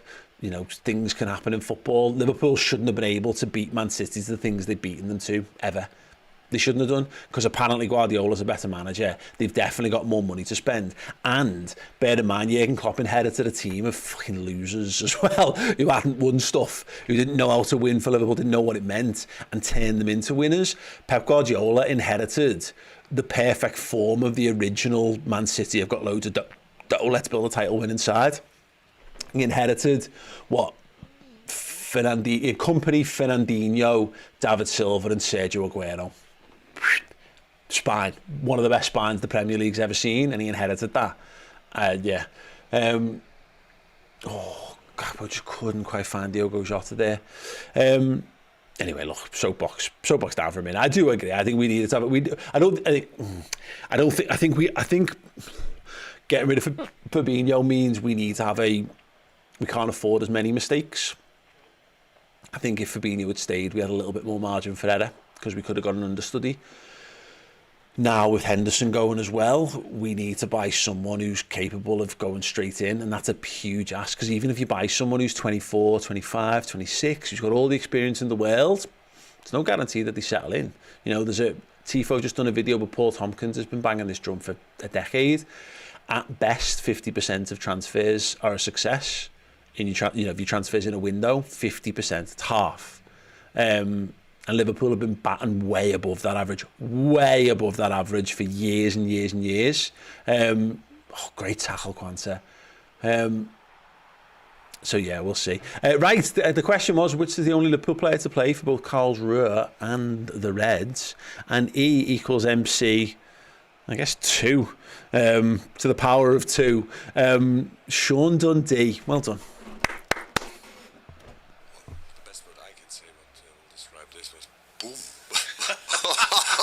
What was this? It was really good. Well done, mate.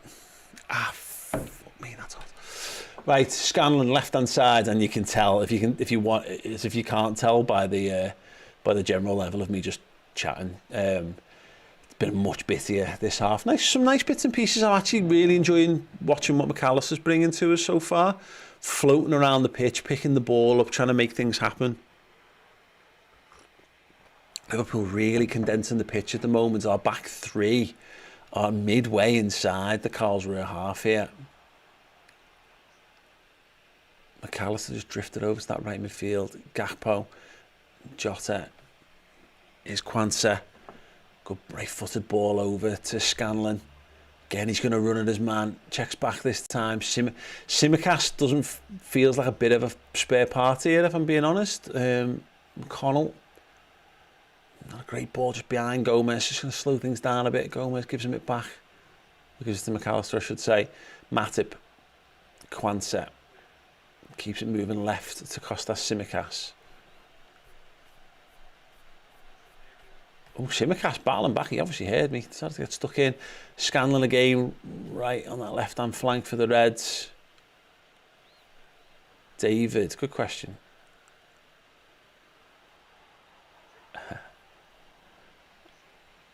Just breaking down for McAllister there, but good battling from Liverpool from Diogo Jota. The Reds clear, looking a little bit gnarly here, which is quite good to see in a pre-season game. McAllister again, lays it off to Tsimikas, flicks one over, there's bent oak, chested into his path, cuts back, tackled, goal kick, unlucky. David, Paul, how many midfielders should we sign now and who? That is a fucking great question. So, can people give me their answers as well? I think if we kept Hendo and Fabinho, we only needed one more, and that could have been a Romeo Lavia project. Get a 19-year-old, 20-year-old, not quite ready, but you can afford to spend half a season to a season getting them up to speed. Really good prospect. So it stands to reason that you need that regardless. That's a foul from Scanlon, right in the left wing position by the corner flag. There's a chance now, you know, Fabinho was going to start the season, I think. So you need to find someone who can start the season in DM for Liverpool. And if we're going to persist with this, you've got a few options. You probably need two, but you might not. You might just need to go and get, and I don't know who this is, but if you can go and get a 23-year-old in the model of how Liverpool normally do, who's the next Fabinho? If you can go and buy that guy, and bear in mind, I'm well aware Fabinho took half a season before he really started playing for us, so it's not great. Doesn't actually fulfil what Fabinho wouldn't fulfil what I'm asking for here. Which again speaks to a little bit of our problem, because we had Jordan Henderson to play up until that point, and now we've got neither. You could just go and get one really, really good ready-made footballer, and I think that might cover both. There's McConnell. I'll come back to this in a second, by the way. McConnell, Gomez on the edge. Joe Gomez cuts back on his left foot. What are you doing, Joseph? Oh, finds Ben Doak. Can you find a cross? No, he's come on to his left. Plays it across. Oh, McAllister keeps it alive. Oh, no, they've just about defended it. Good cup of tea, Adam, thank you. And Karlsruhe hammer it down the pitch, and Joel Matip will claim it and give it back to Jaros in goal. And nice to see that he's 33 is trending again on Twitter, by the way. Right. Where was I? Yes. You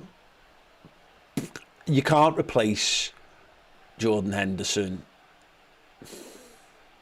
in terms of how do you buy a player who does what Jordan Henderson does? And by that I mean he can play DM either side of the midfield. You know, not perfectly, but he can do it. He understands it. He's a good functional player, leader.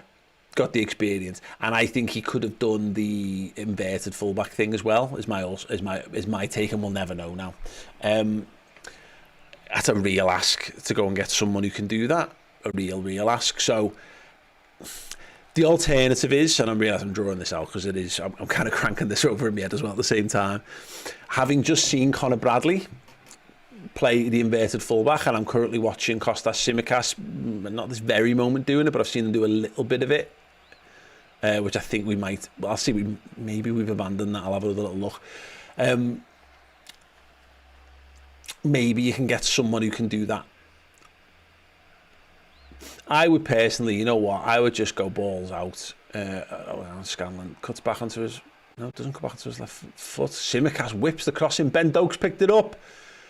Twists, turns, crosses. Oh, blocked again.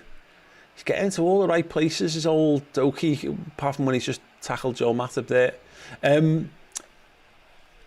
I would be tempted to go and I don't know how much money we've got, by the way, so I don't know how realistic this is, but fuck it, you need to compensate somewhere. Oh, knock it down. Kakpo! Yes, there we go. Liverpool back level. Diogo Jota nodding it down to Cody Gakpo. Costa Tsimikas is absolutely made up. He's not having this, it's only a friendly chill out perspective that I've been trying to offer. Good finish, Cody Gakpo in the end there. It was knocked down, it was right to his feet, he swiveled on it, reacted really well and then slammed it past the goalkeeper. Yeah, there's a good comment actually from TB. We've got Thiago, Bacchetta's Trent to play 6, but bear in mind the Bacchetta's and Thiago aren't fit. Need a proven 6. Worst thing was to be by 2 crap 6s, almost forced us to play 4-3-3 instead of box. Yeah, absolutely, mate. The problem is, it's a great header down that from Diogo, isn't it? Just hangs in the air. Gakpo's made up. Good cross, good knockdown. Little swivel, rolls his man. Great finish. Really, really good finish. Yeah.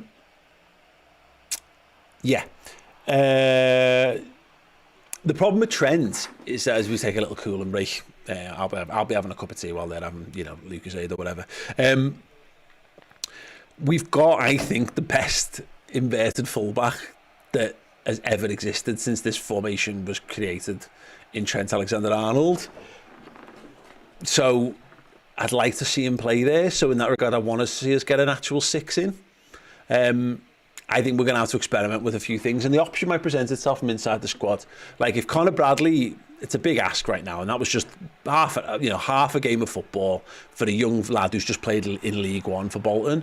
So to say that he's now Trent and Trent's now Fabinho, that's a weakening of your 11. So I'm not going to sit here and say that's definitely the answer, but there's something to be done. I would go. Sorry, I lost my train of thought there. I would go and buy a DM and a boss centre half.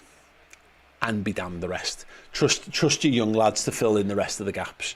So keep Quansah, keep Clark about, see where Tyler Morton's at, and then I think you might be one short, but if you're able to get the defender that you really need, and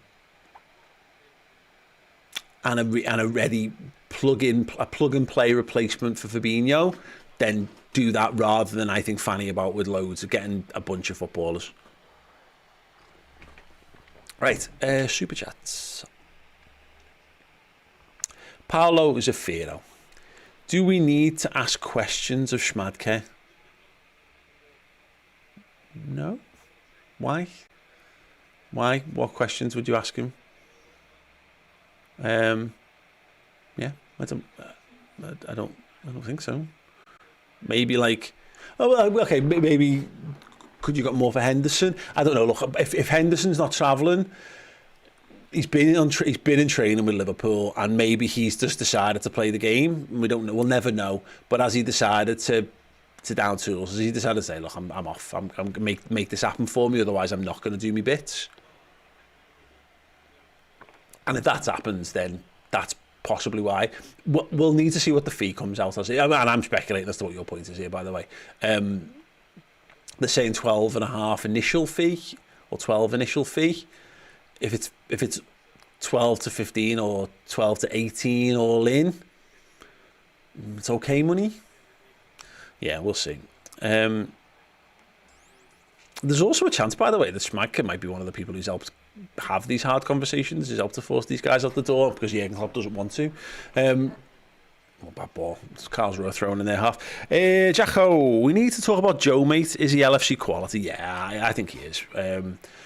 I don't know whether he's best 11 quality, but I like Joe Gomez, and the thing about him is he's had those injury problems, and it's taken him a while to get over it. And then it's a confidence thing for me. I don't think Joe Gomez lacks for ability, because I don't see what he doesn't have. He's good in the air. He's got pace. He's got really good feet. He's very composed on the football. He can play across the back four. He's won everything as well, or had a hand in Liverpool winning everything. He's obviously fully integrated into the squad, into the side. Last season, when he made a mistake, his head crumbled. I think that's fixable. But his base attributes, if we're looking for it, if we were going out into the market, he's maybe 2 or 3 inches too short of being really perfect for what you're looking for. But if we were going into the market to look for a ready-made centre-half, you'd be fine. You'd be looking for a player who ticks a lot of the boxes that Gomez ticks. It'd be my take. And he's English, and he's already at the club. There would have been a world, I think, if we'd been able to move. I'd move Matip on before I move Gomez on, because I think Matip right now can play one position for us, and I think we've seen it tonight. It's Van Dijk's position. I think Gomez has been all right so far, right? Or am I wildly wrong on that? Like, apparently I wasn't Bobby Clark, which I wasn't, because he was really good. Tsimikas in swinger, just over the heads. It's going to drop to Alexis McAllister, who plays it back. And here's McConnell, who I know absolutely nothing about. Oh, smart little turn on the ball there. Here's Kwanzaa. Lets the ball run across his body. A little bit of a tricky touch there. He's got to find a red shirt. Does. Well done, mate. Charlie the Red, the most important question that I get asked on any stream: when are you bringing back retro football TV? Probably never. I think it's sad to say. Maybe in the future if my lifestyle changes a bit. Oh, Diogo Jota's in. Well defended by the goalkeeper there. Got down low and got at his feet and blocked it. It's still there. It still exists. Anyone who wants to search Retro Football TV on YouTube and watch their way through the videos will be, I contend, wholly entertained. I stand by probably 95% of the videos on that channel. I think there's some of the best stuff we ever made.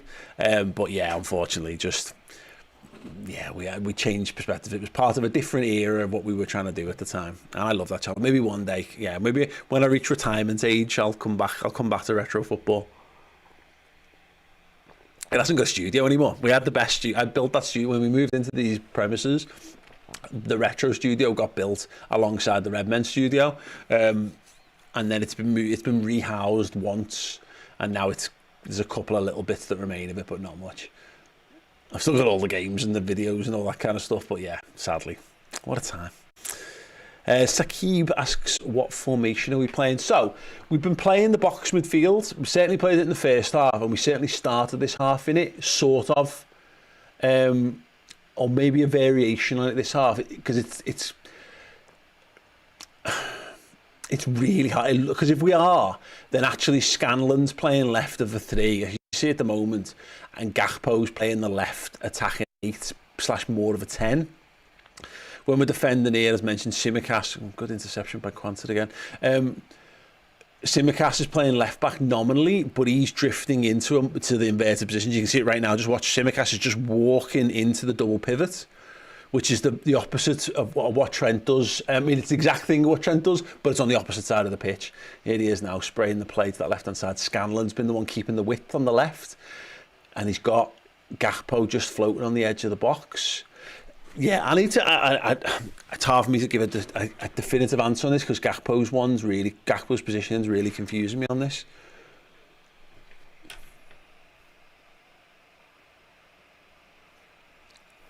Here we go. Ball inside. McConnell. He's been tidy enough, McConnell, hasn't he? I think McConnell and Scanlon have had a good little game. Solid anyway. It's McAllister on the edge, drops the shoulder, finds Joe Gomez. Cut it back to the edge. Not great. He looked for the cross, but this is the problem with again, Gakpo's floating around on the outside. Jota wasn't attacking it. There was no one worth whipping the ball to. Gakpo points, asks for the overlap and run, doesn't get it, tries to float it centrally instead. Here's Kwanzaa. Good ball to Joe Gomez. Ben Doak's got the width on that right-hand side. Instead, he cuts inside to McConnell. Good left-footed ball over to Kostas Tsimikas now, who's widest. The most advanced on the left-hand side. His cross is blocked. It comes off his shins. Goal kick to Karlsruhe.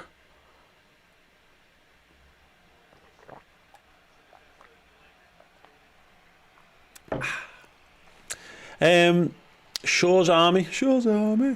Who's your dream midfielder to replace Fabinho? Dunga. I don't know, mate.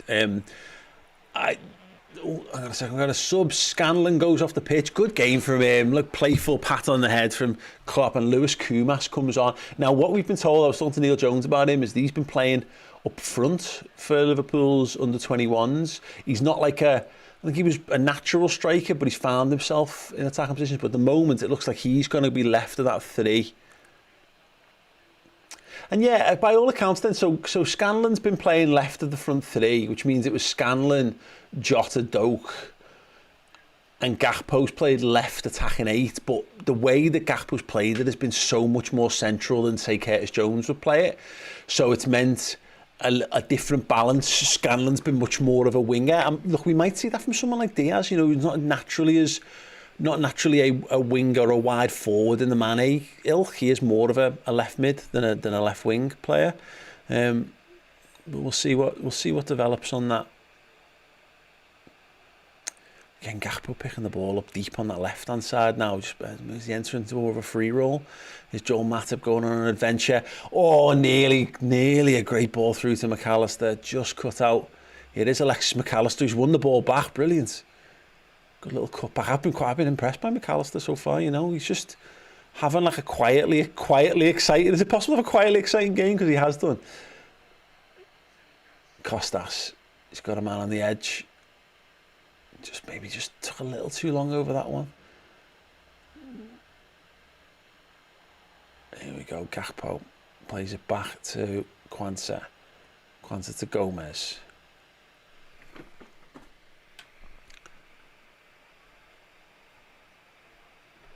And it goes back to the goalkeeper. Yeah, so first choice, favourite choice of a dream signing for DM.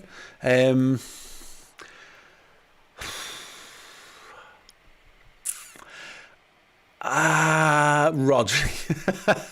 Fucking perfect, that boy. Absolutely perfect. Honest answer is I haven't got a clue. I don't know enough, and that's why I'm finding it really interesting. Like the last video on Mates TV analysing all the different targets. There's such a mixed bag. Well, Lewis Kumas just played Jota through. Jota got sandwiched there, knocked to the floor. Referee says nothing doing. What I want is someone who's mobile. Doesn't have to be lightning quick, but has got a decent pace. Reads the game well. Physically strong, and is at least 6'3" tall. That's what I want. Who am I talking about? Who was the first player that came to mind when I said that? Let me know in the comments, everyone. It's Crossbow. Jota winner would be chef's kiss to this game. That'd be nice. Ben Doak winner.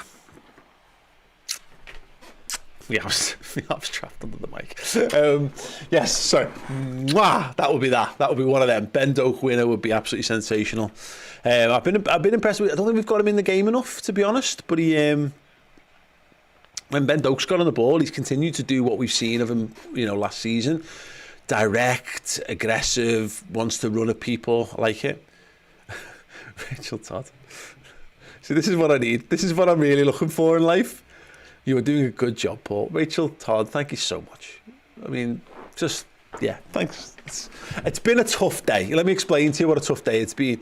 So my son, at his last day at junior school today, he's 11, so he's leaving. I guess he's going to senior school next year, which I guess is, I don't know, is that high school or whatever. But you go from he joined that school in the nursery at 3, and he's leaving at 11. And I have been an absolute emotional wreck this afternoon. He was a little teary when he come out. All his mates came out in the yard, and a few of them were crying, and the teachers were crying, the parents were crying, and I had to keep my composure in a big way. And then I got back to the car, took loads of photos of him, and I've got this comparison from when he was 3, a little dot walking in on his first day. Now he's just basically a blonde, beardless version of me at this point. And I got them in the car, and I just basically had a little cry, just a little one, not the cry that I needed, but the cry that I was afforded the opportunity to have. So I'm on the edge. So Rachel, you'll never know how much I needed that comment. Thank you so much. Right, 83 and a bit minutes played. if anyone's going to win this commentator's curse loading, it's going to be Liverpool Football Club. Then I said it. I said it. Yeah, I said it. What are you going to do about it? Don't score. I've said it. It's done. It's out there. It's committed. Bobby Gunn, thank you so much.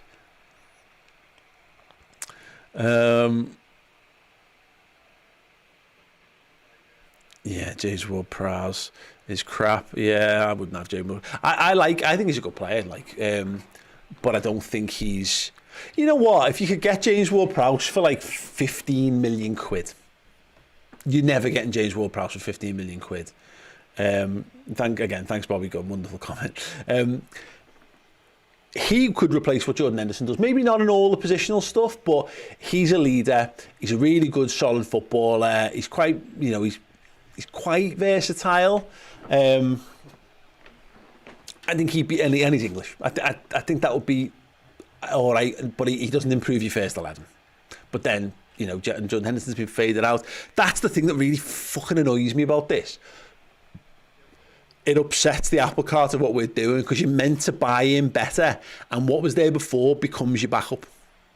And that's how you construct a brilliant squad. When you start having to buy backups, that's when you're on the hard end to be the team that only fights for fourth and doesn't fight for titles.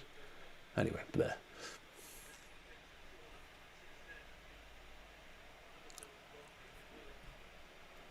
Yeah, I see that. Yeah. Oh, bear with me a moment. Okay, cool. Someone just said that's Palhinha. I think Palhinha's too old, to be honest. Let me just. He's one of the ones I didn't actually. I looked at, but didn't do the stats on. I did look at Sofyan Amrabat, who I disrespected wildly in terms of his progressive passing ability, but he is just a lad who sits there in the six, knocks the ball sideways, and every now and again pings one through the lines. He's not. I don't think he's what we're looking for, but he might hold as a short-term solution. Yeah, João Palhinha, 28 years old, and there's a talk here that West Ham bid 45 million for him. No. Yeah, 28, not having that. Thank you very much. Now he's only just turned 28 last week or whatever, but again, for a season, 2 seasons maybe.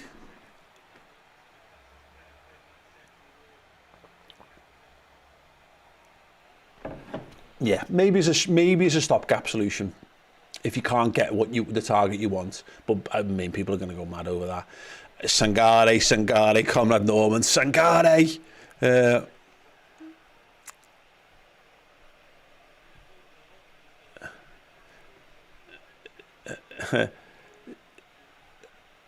Sean, is that you who always did the "we come not to pay" thing? Didn't you apologise and say that you were wrong all along on all that?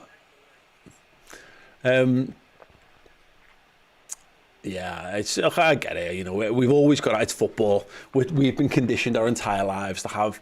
There's always got to be someone to blame when you're not winning every game and winning and are at the absolute top of everything. I don't know. I keep saying this. I just want Liverpool to be boss. That's all I want. And they've been boss. So the way in which they've achieved that bossness didn't make sense to me a lot of the time. Like I've looked at when we didn't sign players, so we didn't spend big money on certain positions, and we set up this model, and we cleared out all the old players, when we let Pepe Reina go, and we let Dirk Kuyt go, and I guess did they even let Mascherano go? Maybe it looked mad, but ultimately it led to us building to a challenge, and not just a challenge, but being successful. And I've seen lots of other approaches at Liverpool doing that. I've seen them try and fail spectacularly over the years. So there remains credit in the bank with me psychologically, if not Liverpool physically. Yeah, we've proven that we don't need to be. We can't compete with Manchester City.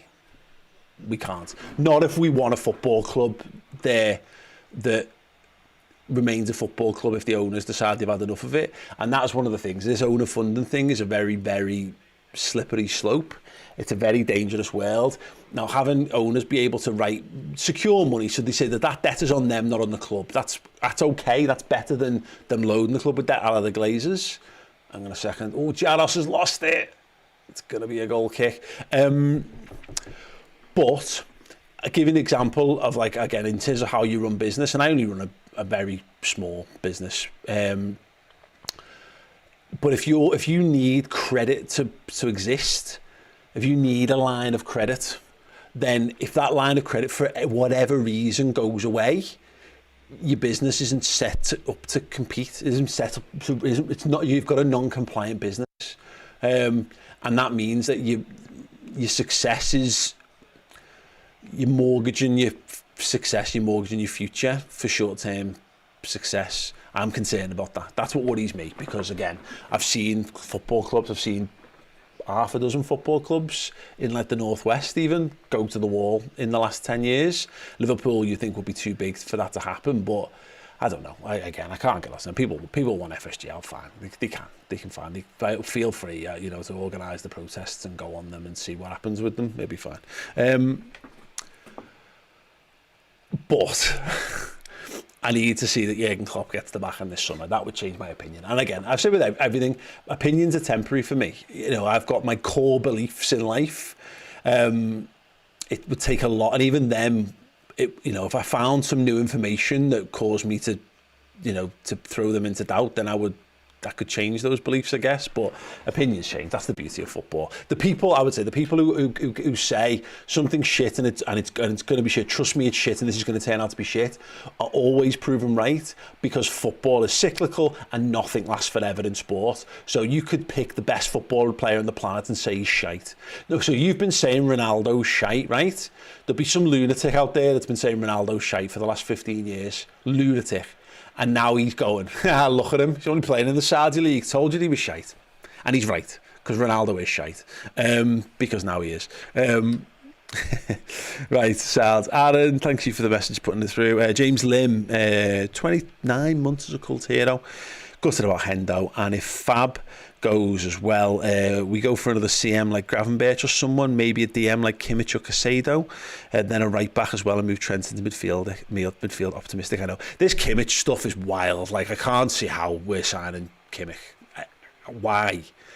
I think for the start, again, be very wary of signing 28-year-olds who've been playing first-class football for over a decade, because, I mean, look at Thiago. Lovely little touch there from Lewis Kumas there. Oh, Diogo! Oh, Diogo! The chef's kiss moment! Oh, there you go. Called it, my friend. Oh, yes. There we go. What a pleasant evening it has been. Liverpool's captains heading off to Saudi, but Diogo Jota has just won us a I told you. If anyone was going to win this game, it was going to be Liverpool Football Club. Now, if you panicked or you got annoyed at me saying that, for shame, you absolute shitbag. Well done, Hoffy. Great timing. Yeah. Everyone, can we have a little, can we find a little one of them emojis maybe in the comments? Spam them in for me, please. Jota the slaughter, Andy, exactly. Look at that. It was great. It was Lewis Kumas in the build-up to that was really good. Gets through to Jota, a little shimmy inside, and then just clips it past the goalkeeper. Yeah, sorry, by the way, it works both ways. I don't get to say, calm your tits if we lose, and then get super excited when we win. Oh, hang on, we're in a game! We've scored again! It's Karlsruhe 2, Liverpool 4! Can you believe it? Oh, yes.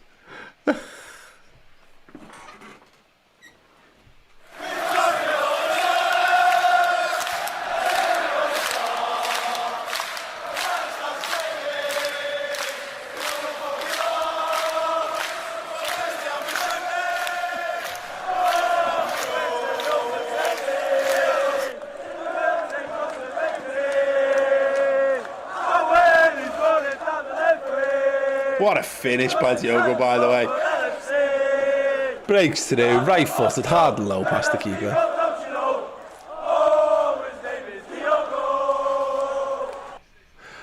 Outstanding.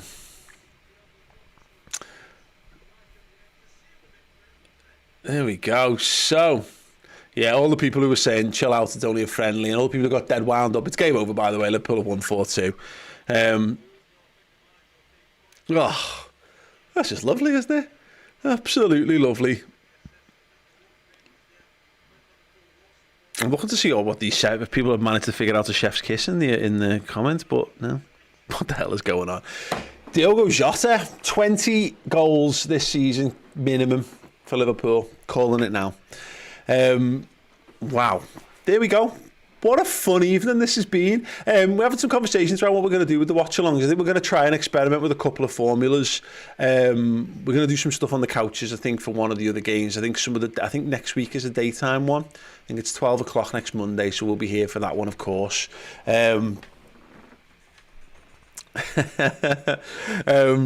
So yeah, it's exciting. We're going to be doing all the pre-season games in one form or another on Redmen. Keep your eyes peeled on this YouTube channel later on today. Dan Club is having his first go putting together a match vlog from over in Karlsruhe. That should be good. I'm really interested to see what he comes up with. But follow our social accounts and all that in the meantime. It's Crossbow. I need to find your super chat, my friend. But yeah, I told you, Jota last minute, my chef kiss is done. It's Crossbow, absolutely nailed it. While you're here, where are you?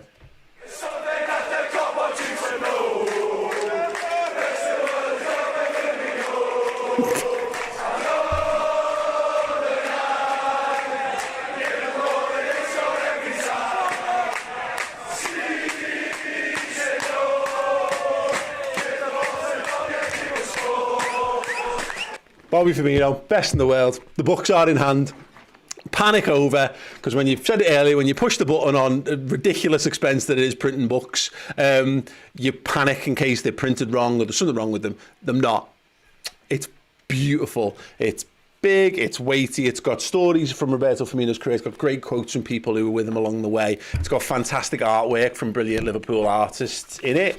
In fact, I think I did that one, but it's got stats, stories, figures, brilliant layouts. It's got, so what I've also done is made it like an old school poster magazine as well. So, I mean, not that you'd want a picture of Ian here on your wall, but it's got loads of amazing Bobby Firmino, unique photos that you won't have seen of him anywhere.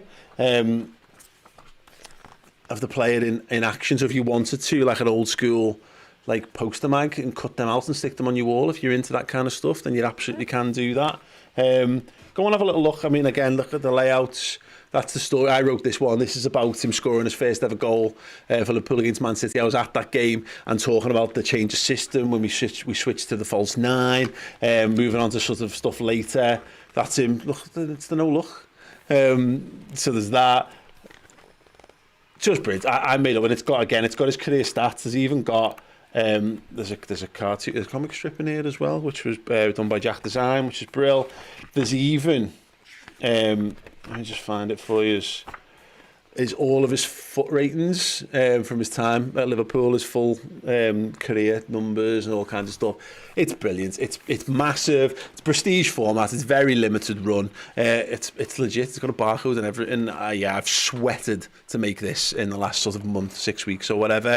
It's available to buy. You can get a signed copy as well, signed by me, Dan, and Steve, who did the writing for it and put it all together. But yeah, redmenmerch.com, or scan the QR code if you want to pre-order that.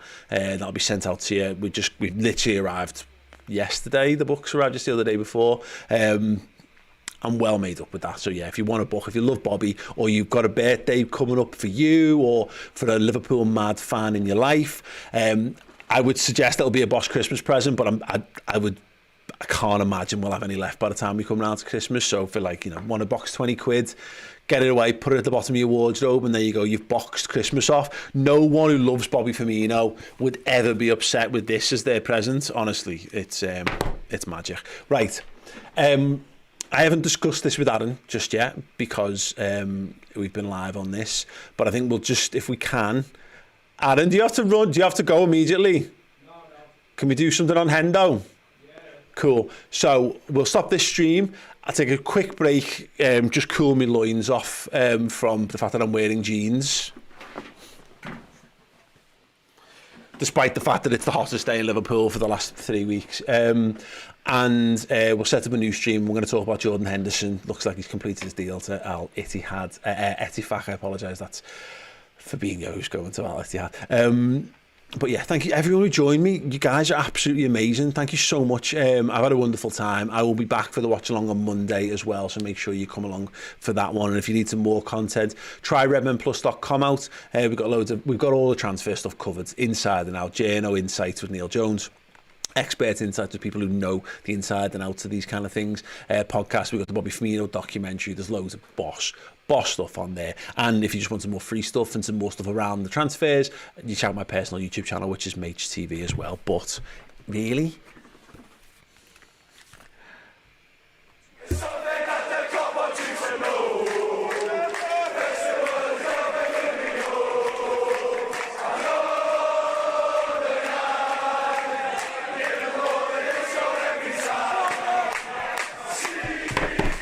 nice one, everyone. I'll see you all soon. Bye.